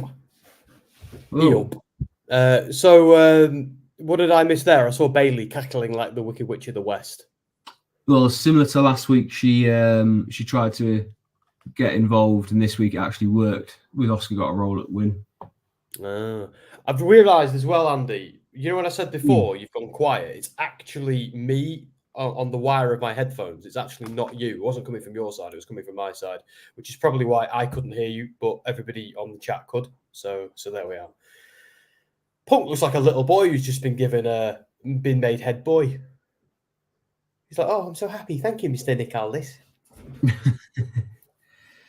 Well, we've just seen Cody Rhodes and CM Punk shake hands and CM Punk was welcomed back and told it's good to have you here by Cody. Well, that's nice. That's actually a good shout because it silences any what we were doing earlier. You know, well, also quite frankly, he was the one person that he didn't really talk anything about was Cody Rhodes. He said he's got some stories to tell, but also Cody's supposed to be this sort of holier than thou babyface who should be willing to bury any hatchet and will be the first one to embrace people like he was with Jey Uso. So yes. It makes sense for his character to be like that. So cool, magnanimous. I think is a good word. Misfit saying the dead ass running an angle where the locker room has mixed feelings about CM Punk. There's a reason for that. I think there's a very good reason they're doing that. And you know, the best lies have a hint of truth, and the best stories in wrestling also have a hint of truth. It's the Tyrion Lannister debate, isn't it? You wear something like armor, it can't hurt you. You know, I walk funny. If I laugh at myself about that, then no one else can hit me with it. You know, I learned that at a very young age, and it's people. I think when you do that, people then don't know where to go. Sassy says it's realism. Yeah, it's leaning in, isn't it? It's stripping away. It's taking that from the people who are going to go, yeah, but this, you know, which people are going to do. It takes it off them and it makes it your own. It makes you control the narrative. It also helps kayfabe bleed into real life, so you don't know what's what, which is always a smart thing to do. The Triple H way seems to be that they still want people to be larger than life, but when they're in the ring. And that's when they do their sort of larger than life thing. Everything else is much more steeped in realism, and I think they want that because it makes you kind of go, it blurs the line a little bit. And he's like, I do understand that wrestling, you know, is predetermined, etc. But it still makes you kind of like more intrigued because you're like, it's a bit more like a sort of like a soap where it's not too over the top. It is kind of believable it would happen, but like just dialed up a little bit. So I'm here for it. I like those little bit touches, as you said earlier. Those bits where like Jey Uso remembering that actually Randy Orton coming back's not the best thing, because I remember what happened the last time I saw him, and him selling that through a little bit of a moment, not too major, but that's the stuff that I think they do so much better now than they have done in a long time. Yeah, it's what was another example of that? Well, they had a situation. Well, it's all an angle, but like the Kairi Sane Bailey thing, or they remembered that. They could have forgotten about. I'd forgotten about that. I'm glad they dug. I know it's got nothing to do with the shoot or real life, but the consistency. I think it's, and I think if they do lean into the real life goings on, it does make wrestling feel a little bit more real. Not that we need it to be, because we don't. Of course we don't. If it was, it'd be horrific. But it's continuity, isn't it, at the end of the day? Yeah. And one person who seems to be very good at that has always been Kevin Owens. He's always felt like he's the only person in wrestling that has a memory longer than the current feud he's in. Yes. He's almost felt like kind of meta for it, but it's cool that they are now going, actually, we'll make everyone remember things, not just magically forget. Yeah, and this is a great point here with Misfit. It's like, if he's wanted to do that, it tells me he's ready to move on from Brawl Out. And yeah, good. And it's about time as well, because I've said so many times the world, like, I actually said that when they booked Omega, the Bucks, Page, and Punk all came back, albeit on different brands in AEW. And I was like, now we can all move on. But it was very, very hard to move on from Brawl Out after All In, which dug it all up again. But now, I think now we just don't have a choice. We need to move on from it again, and he needs to move on from it again. But if anything else happens, then it's fair enough that it's dug back up. You know, the corpse is in the grave, but it's a shallow grave. So, but let's hope it stays there, because it's all well and good saying moving on, but we also need to remember and ensure certain mistakes aren't made again. And I've got a good feeling. I actually am, for the first time since Brawl Out, I actually am feeling. No, I tell a lie. I felt good when he came back, and that soon turned to ash in my mouth. But at this moment in time, I'm feeling all right again. So I think you got to remember as well, this isn't the same company that he had a dispute with. There's been a change of ownership. There's a change of direction creatively. There's a change of personnel who kind of does that stuff, and they work in a very different way. And AEW again works in a very different way. They have a different process, and like that might suit some people. It might not suit some people. In this case, it's very much not suited to CM Punk. Or that would be the impression I get, is that he went across there and realized actually the inmates are running the asylum to a certain degree across there, because they have way more freedom to do what they want to do. Whereas in WWE under Vince, it was very much a case of my way or the highway. And I think Triple H has kind of gone halfway in between, where he's willing to listen to your point of view.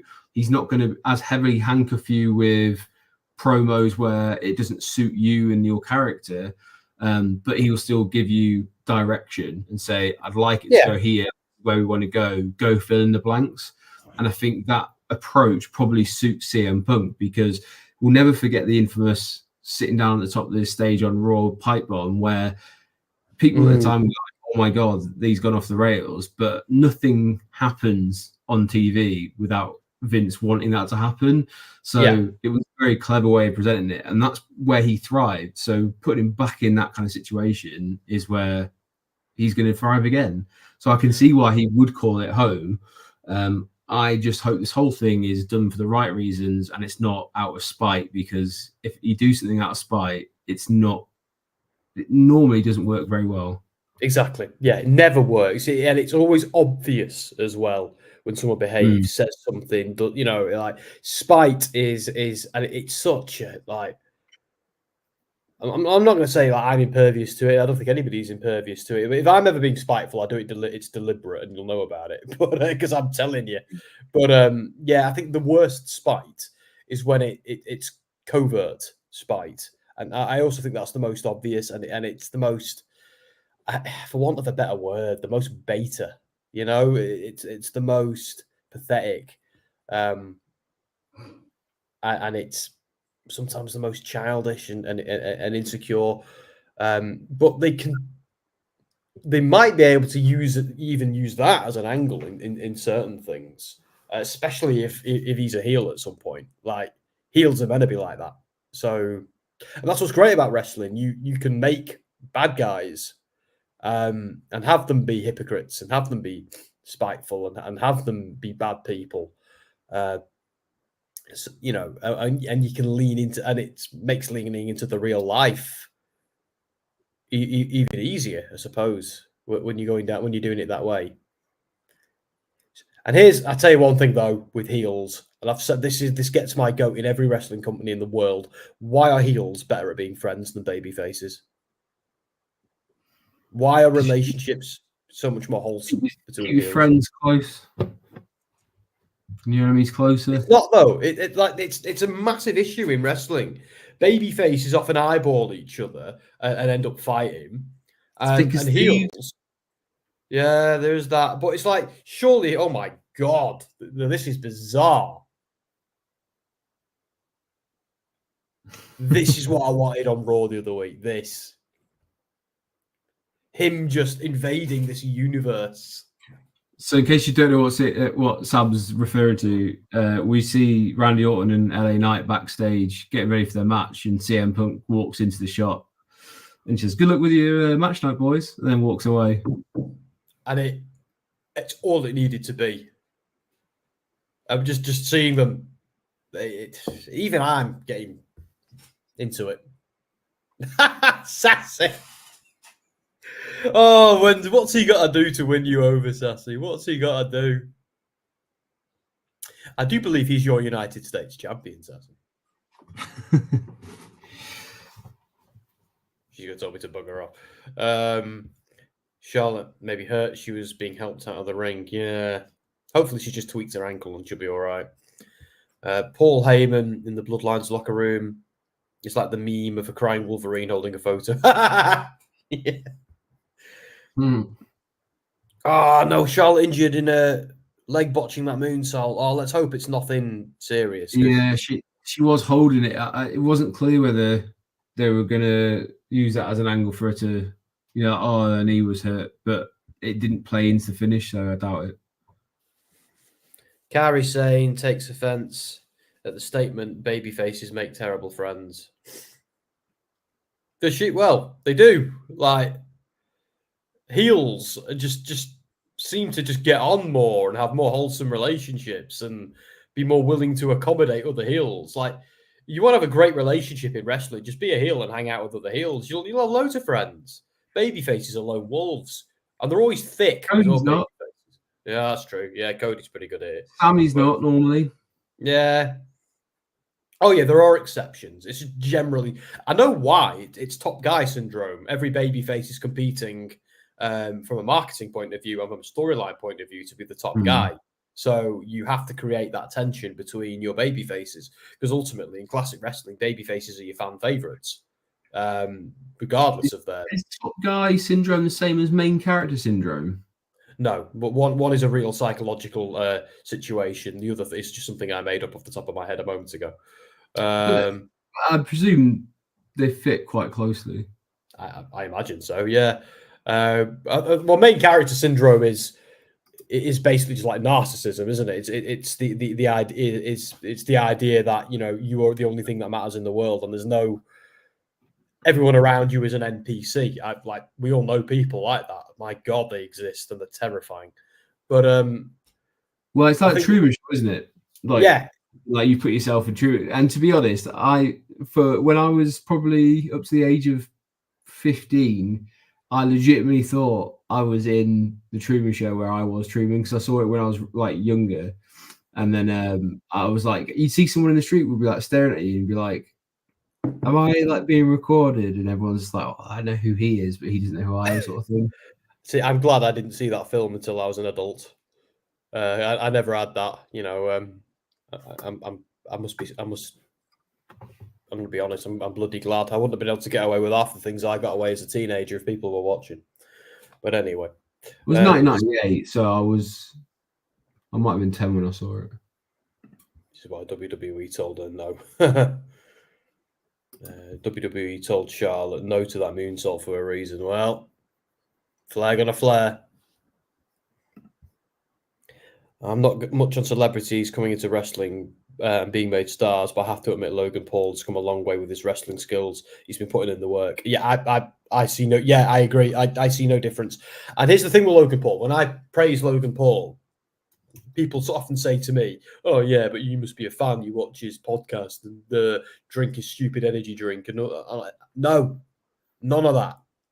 I've never watched an episode of Impulsive. I don't really watch, which is ironic because look what we are and what we're doing. But I don't really watch many YouTubers or anything like that unless it's someone gaming related that actually does something, So no, all I really know of Logan Paul is what WWE displays to me, and I like what I see in WWE. I don't really care who he is outside, as long as he's not a complete villain. That's okay, But I've got just as much of interest in what Logan Paul does outside of wrestling as I do with what Roman Reigns does outside of wrestling, and I don't know anything about that, So yeah, if I'm judging Logan Paul as a wrestler, I think he's great, and I don't need him to be a full-time wrestler either. Because for starters, he's a tremendous heel, and I feel like him not being there with the title helps that. And secondly, I get he's got other things going on, so not all wrestlers have that. Those that do usually get the leeway, especially if they're big stars, and which is what, like, love him or hate him, that's what he is. So here we are. I'm all right with it. I'm all right with Logan Paul. I would like to see more of him. I must say that. But I'd like to see more of everyone, I suppose. I think. Who do I not want to see more of? Chase University.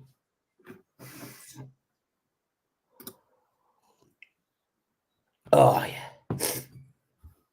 Bury himself in manure is what he can do. I think... Oh, no, Omar, let's not go back to those days. Like, I'm just relieved we're living in an era of WWE where Thanksgiving can go by and there's not a food fight on Raw. Like, I mean, can we all praise the god of pro wrestling for getting rid of that stuff every year? Because I tell you what, we don't do Thanksgiving in the UK, but obviously we know when you guys are doing it because our wrestling goes awful. Bit like the pandemic. Well, we'll see, because in the next 2 weeks we're normally guaranteed to see a Miracle on 34th Street fight or whatever. Yeah, we are. I'll be fast. Yes, I was reading today that they reckon Raw's going to be a best of, because it's actually on Christmas. But it'd be interesting if they film like an extra few matches or something on the Monday before. Yeah, TNA, I'm going to call them TNA now, have already started the process of having the best of matches, and this week's episode was like a show they did in Mexico, which was some great wrestling on it, but it was like it didn't really contribute anything towards the general forward momentum, apart from a couple of promos, forward momentum of the brand and the show. It was glorified house show essentially in Mexico. It was fun, but I feel like TNA often kind of wind down at Christmas and then build back up again in January at the Hard to Kill pay-per-view. And I think WWE could probably benefit from doing that, especially if Raw's on Christmas Day. My God. Well, that means it'll be on New Year's Day as well, won't it? Yeah, I suppose so. So are they going to take a couple of weeks off? Allow everyone to rest up a bit. They've tried the last couple of years for SmackDown, haven't they? Because Christmas has been close to SmackDown. They've tried to give them a few days extra off because they have recorded it the week before to go out on that Friday. So I think that's fair. I think that's a good shout. Yeah, I don't think anyone should have to. Everyone should have a bit of time off. On that Impulsive with Randy Orton, he said that the biggest thing that seems to have changed is that Triple H is happy to grant time off for like going and seeing your kid's birthday or like a show or whatever. So 100%, yeah.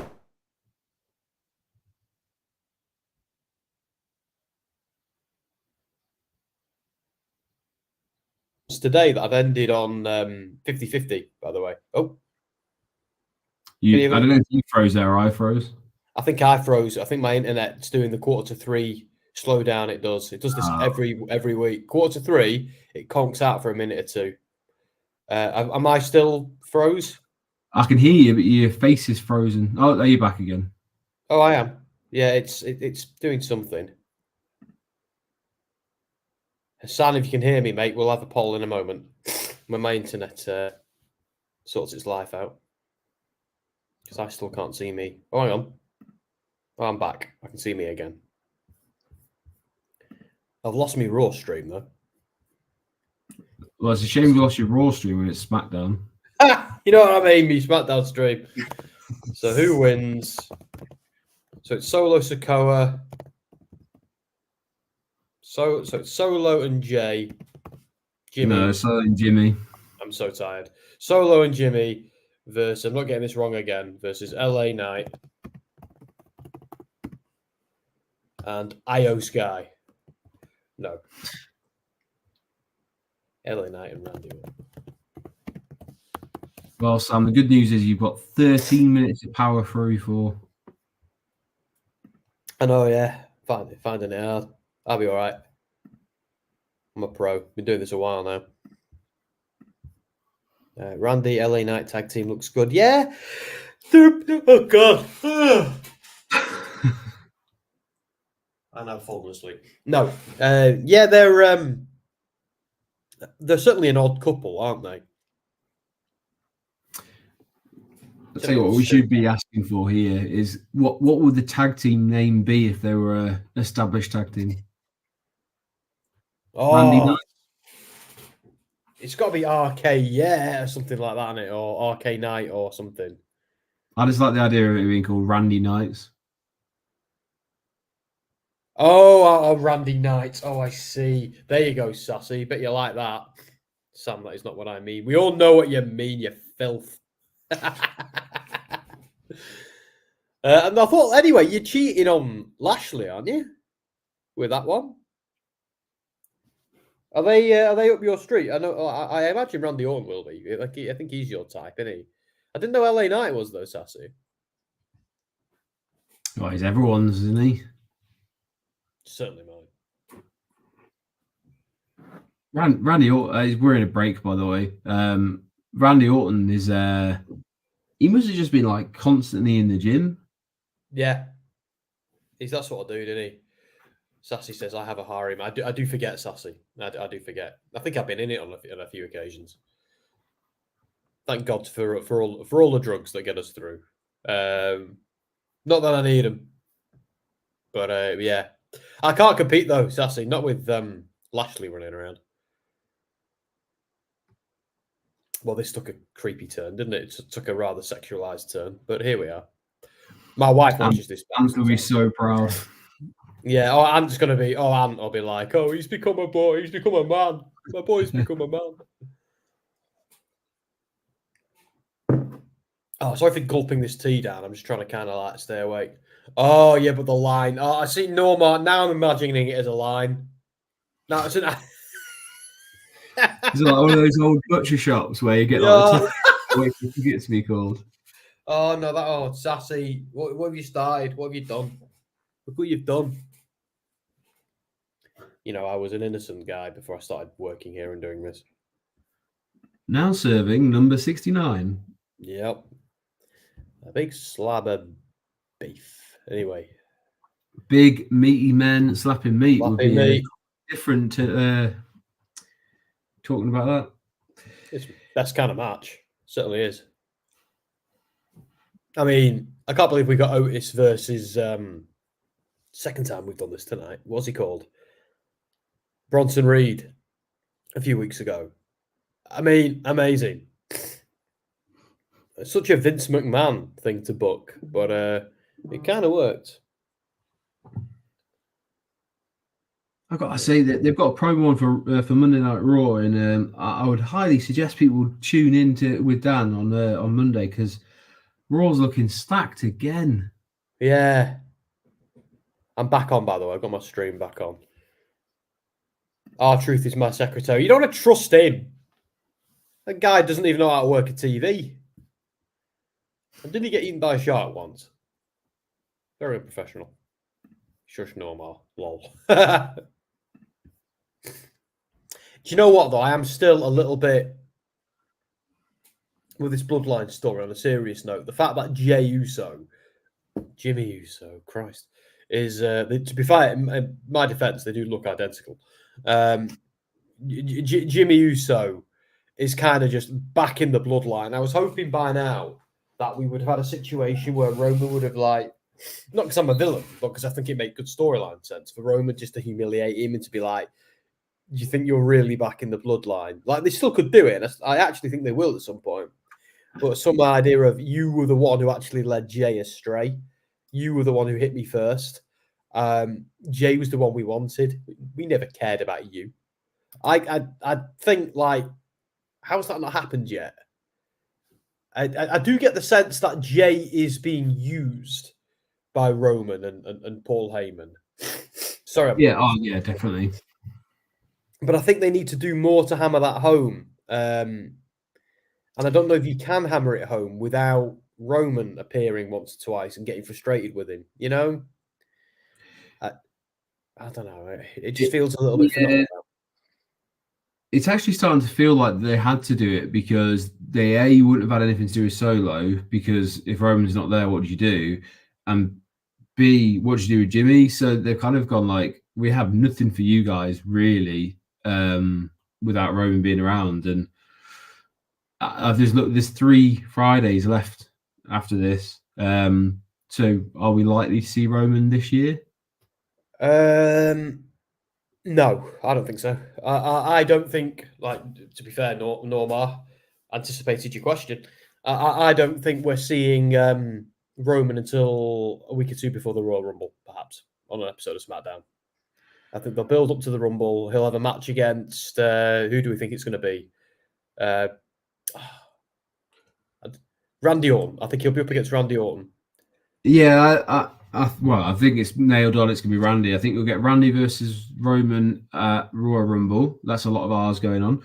I think Randy will get screwed out of it, and everyone will get really pissed off because it'll be the same as it always is, where Solo and Jimmy will help, and then Randy will then face off against each of those at the next kind of few weeks. But it also, you'll have Randy take out Solo at WrestleMania. So CM Punk. Yes. So Cody has a free shot basically at Roman. See, I'm going to stick with my original prediction, but I am going to factor Randy Orton into it. Now he's back and he's a big part of the story because Cody and Randy have their legacy heritage. Although let's not forget they had a match at WrestleMania. But I reckon Randy's going to get taken out. Kayfabe injured. I know he's been out on injury for ages, but I think he'll be kayfabe injured for a little bit. He'll come back after a couple of weeks. This isn't going to be a long thing, but just enough time for Cody to defend his honor, and which will put Cody right back in the path of Roman Reigns. I reckon. But I also love the idea of Cody not winning the Rumble, maybe Punk winning it, and Cody having to go through Elimination Chamber to get a shot at Roman, where the Bloodline are trying to take him out. But I still hold. So I'm just going to quickly. Oh, sorry, I'm dying. I still hold that by WrestleMania, Jimmy will have been abandoned. I think Jimmy gets abandoned by Roman around the Rumble or Elimination Chamber time, and reunites with Jay. But I also reckon Solo needs to be the last domino to fall, and I still love the idea of him Samoan spiking Roman and the Bloodline kind of uniting without Roman. And I've said it before, they're at the top of the ramp. Maybe they're with Sammy as well. Love the idea of the entire Bloodline. The three, Rikishi's 3 sons, And Sami Zayn looking back while Roman's on his own, no one to help him, and he's at Rhodes' mercy. Maybe Orton can be involved somehow, but I think all these different dominoes, all these different people who've been involved in this story over the years need to be factored back into it somehow. Sami especially, because he's a huge part of that. But that's what I reckon. So I reckon Solo might be the one who turns on Roman at Mania, because that is where this needs to go. If they can still have him be a badass coming out every week, but I've said it before and I'll say it again, Roman needs to end up alone for this story to hit the dramatic conclusion of what it needs. Yeah, Chief. Can we sort my nose out every one moment because I'm making noises. Sorry, mate, you were saying, I can still hear you while I sort myself out. Yeah, no, I was just saying, like, it goes back to what Cody had said about it being a chief without a tribe, and that side of things. So I very much think that's the way the story finishes. They just have to build it the right way, and I have every faith that they'll do that as well.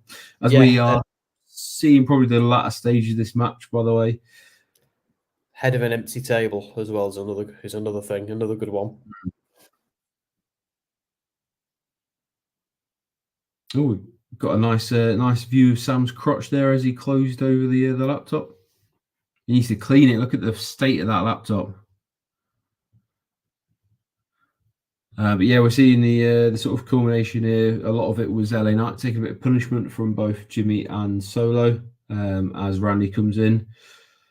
Is blasted from behind by Solo. So I was saying, you need to clean. Look at the state of your laptop, mate. You need to get that cleaned up. Where? It's got like red stuff all over it or something. Oh, does it? I think it might have been the light. No, there's like splashes or something on near the mouse tracker. Oh. Randy Orton gets the win. RKO.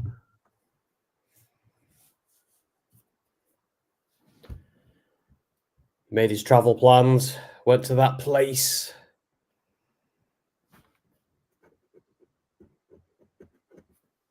So LA Knight's a pretty big dude. Randy Orton's so big, he makes LA Knight look fairly small. Yeah, I actually, when we were at the press event at Money in the Bank, I was actually quite blown away by how large LA Knight actually is.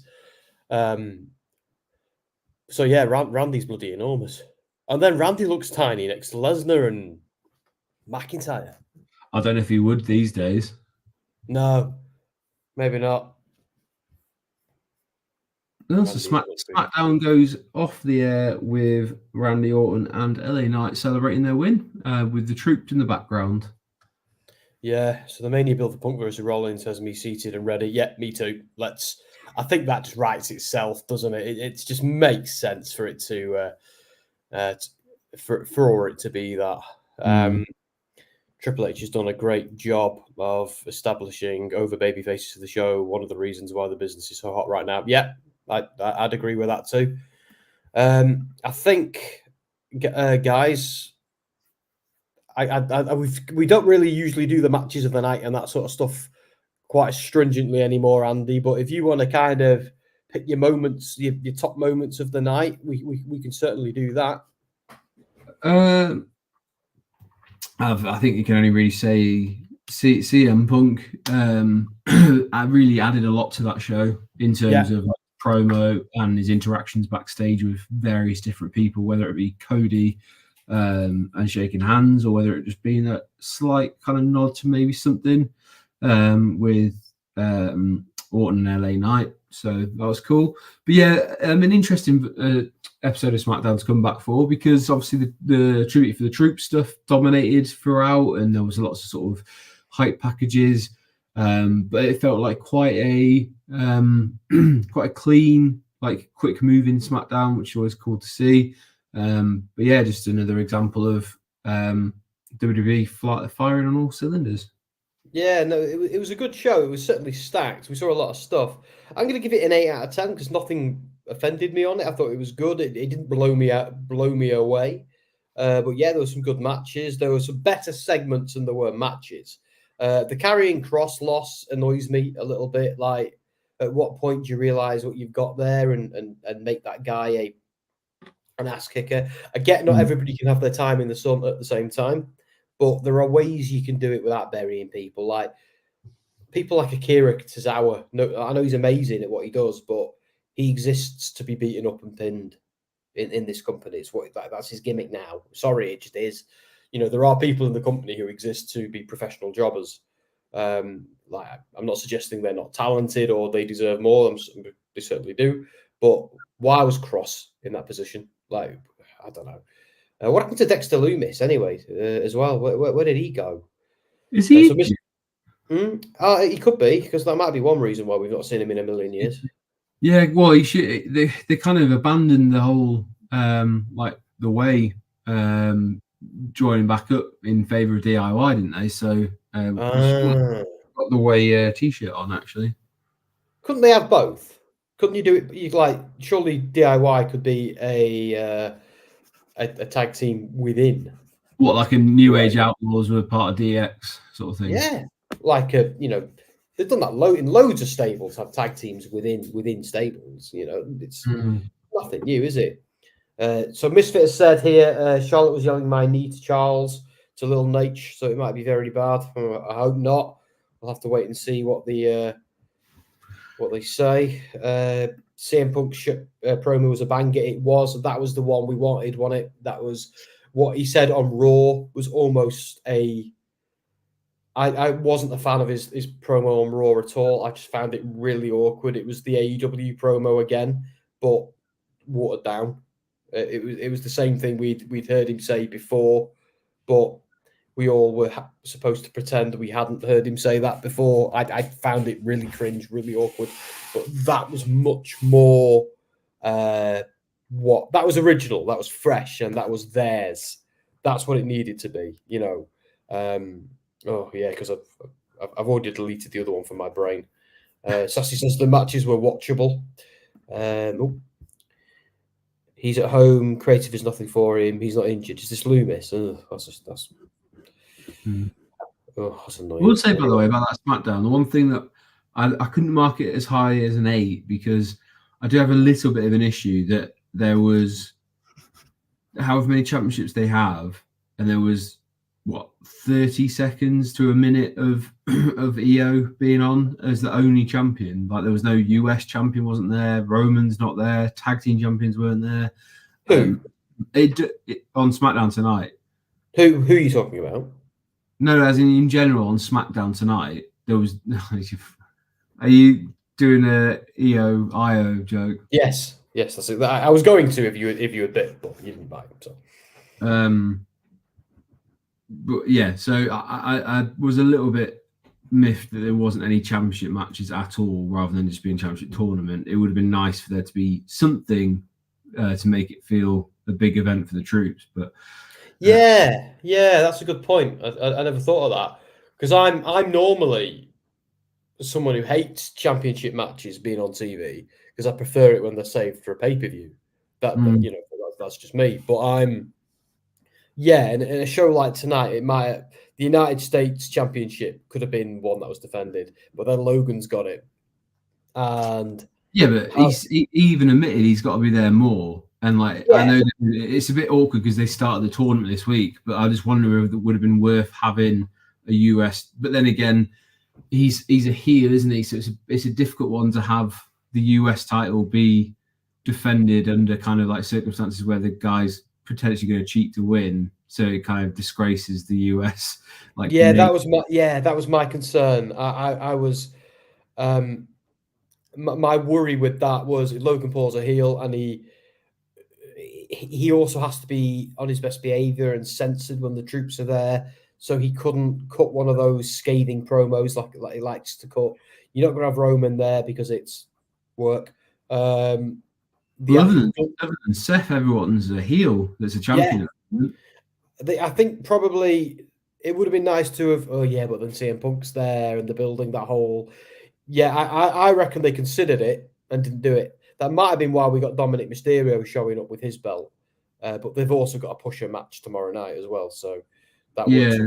I get. I can get there's reasons why. It just feels like for me, it ends up being a sort of like 7 out of 10. And even that, I think a couple of those marks are purely based on CM Punk, because outside of that, there was a long Cody Rhodes kind of like hoorah promo. The matches weren't amazing. I thought the Santos Escobar Dragon Lee match was okay. But yeah, I get why Sassy would say they were watchable rather than poor, but they weren't amazing either. So strange episode. Now, but yeah, it was. I'm looking. I'm gonna like again. I always watch it back on a Saturday morning. I generally watch Dynamite and SmackDown together, and I always have it and give it a better assessment on a Saturday morning because I can just watch it as a fan without commentating and doing this. So yeah, I'll reserve my full judgment for then. But it was enjoyable. I've enjoyed tonight. There've been God knows there's been SmackDown shows. I've thought, well, that was always like that was a bit of a pointless show. Nothing happened. You know, like Raw this week, I felt was a bit like that. I don't know. I can't remember much. Oh no, I really enjoyed it because I thought it really put over Drew McIntyre. Yeah, it was like a Drew McIntyre show. So I very much enjoyed that side of things. And then they made such a big deal about Jay having, that main event and kind of having a title match. And it felt like it flowed well. And even tonight flowed well. It just, to me, was lacking a couple of bits and pieces to really put it over. As we know it can be. And maybe that's just because of time restraints and the kind of what they wanted to do. And obviously this show was built around CM Punk's promo, which I'm excited to rewatch. Yeah, me too, 100%. And I imagine it'll be all over social media by tomorrow morning. Yes, no doubt. I'm always excited as well to find out what the fallout from other wrestlers is on Twitter when they see stuff. But I can't believe it these days because I know full well that they've all been whipped, and I mean that in the political sense. They've all been whipped to respond well and not respond well, and even those who are responding a certain way that seems to be one way is actually the other. You know what I mean? Like McIntyre, but there's also like worked shoots going on there. Like McIntyre probably genuinely was annoyed about something, but is enough of a pro and he's been in the business long enough to know he can use it as a work as well. So yeah, they don't. I'd hazard a guess that his contract is well and truly signed months ago, probably around Money in the Bank time, and they're just using this now as a storyline. So as you say, a work shoot or whatever you want to kind of call it. Like, where's he going to go? Let's be honest. Like, is he going to work in AEW? Go back to being Drew Galloway? Haven't we been here before? He's such a WWE guy now in the sense of like the way he presents himself, the way that he holds himself. I would struggle to see him in AEW, but that's not to say he couldn't, because look, like Edge has gone across there. But I'm not 100% convinced that now is the time that you want to go across to AEW. They've got work that they need to do on themselves, and is that a place to go in the near future? I'm not so sure. I think they've got it made with MJF, and he's putting on some insane matches at the moment. Bloody hell! But yeah, it's certainly not perfect. But then even outside of that, what I mean is you've got Adam Cole who's going to come back from injury at some point, and that's a ready-made feud to go into with MJF. Swerve's red hot at the moment, so you'd presume that he's going to get some sort of title shot. This tournament's going on. You're never really going to get too far away from someone like Hangman or Bryan Danielson or that upper echelon. Even people, as we were talking about yesterday, Malachi Black's not really had much of a sniff around the main event, and he doesn't look anywhere near it either. So it's killing me. It's killing me. Like what they're doing with Malachi Black is driving me insane.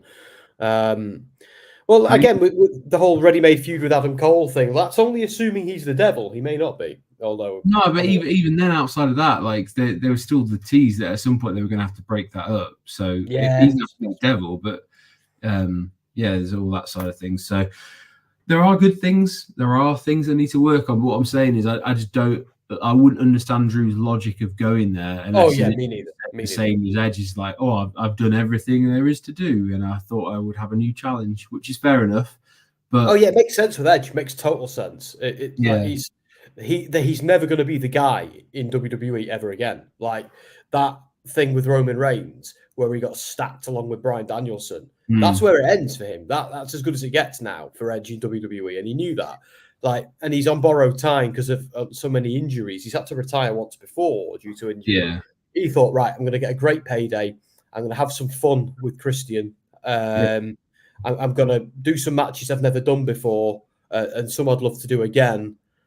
And then I'm going to retire once again on my terms. And I think Bryan Danielson's doing the same thing. So there's definitely a time to go to AEW for every wrestler, and maybe McIntyre's will come. And I do genuinely believe every wrestler owes it to themselves to see what both sides of the fence is like, because one may be brilliant for you, one may be better than the other, one may be amazing, but the one that's amazing, the other side might be even better. So I don't know. Yeah. I can see. I couldn't see it before, but because of his change in persona, I can see the day where Drew can have the big belt again. Drew, most def, yeah, most and def. maybe on the terms that he wanted to originally. So yeah, I could definitely see Drew staying with WWE, and I'm pretty sure he is. I think he signed a little while ago. So yeah, personally, I think watch more people sign for WWE, and then they're going to have a bit of a headache of trying to keep people. This is where it's kind of like ebbs and flows, because they sign 2 or 3 more people that are wanting to go to the main event. Then you have a problem that people can't get in the main event. They get restless and want to go elsewhere. So then you go, cool, I'll go to AEW, or I'll go to Impact, or depending on what your status is, or I want to go kick my heels and do some indie stuff and Japanese promotions, etc. So the nice thing is there's a lot more options than there ever has been. So and what's great about these options as well is they like, look at Cody. He was never a big deal in WWE. He was a star because he was Dustin's brother and Dusty's son, and that instantly like gave him a legacy. But he wasn't when he left. He wasn't nobody, but he wasn't really somebody either. He then had his run in Ring of Honor, and New Japan with Bullet Club, and we saw how good this guy is. He went to AEW, came back to WWE, a megastar. So like that, what they say, don't they? Go and learn a new hold. He went and learned 100 new holds like that. You know, Cody's going, and same with McIntyre. He went away, did the whole Galloway thing in TNA, was great there, came back. So going away and coming back is sometimes exactly what you need to do with WWE and with AEW.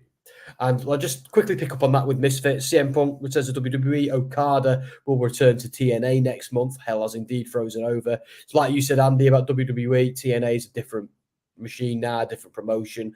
Okada is now the Rainmaker. He's a very different man to the Okada. I know TNA botched his booking and everything about him last time he was there, but the Okada we're getting in is a very different man these days, and like I don't think you could screw that up. And TNA are very, very aware of who they're getting, and they're not gonna. I think I've got huge faith in TNA at the moment. I think they know what they're doing.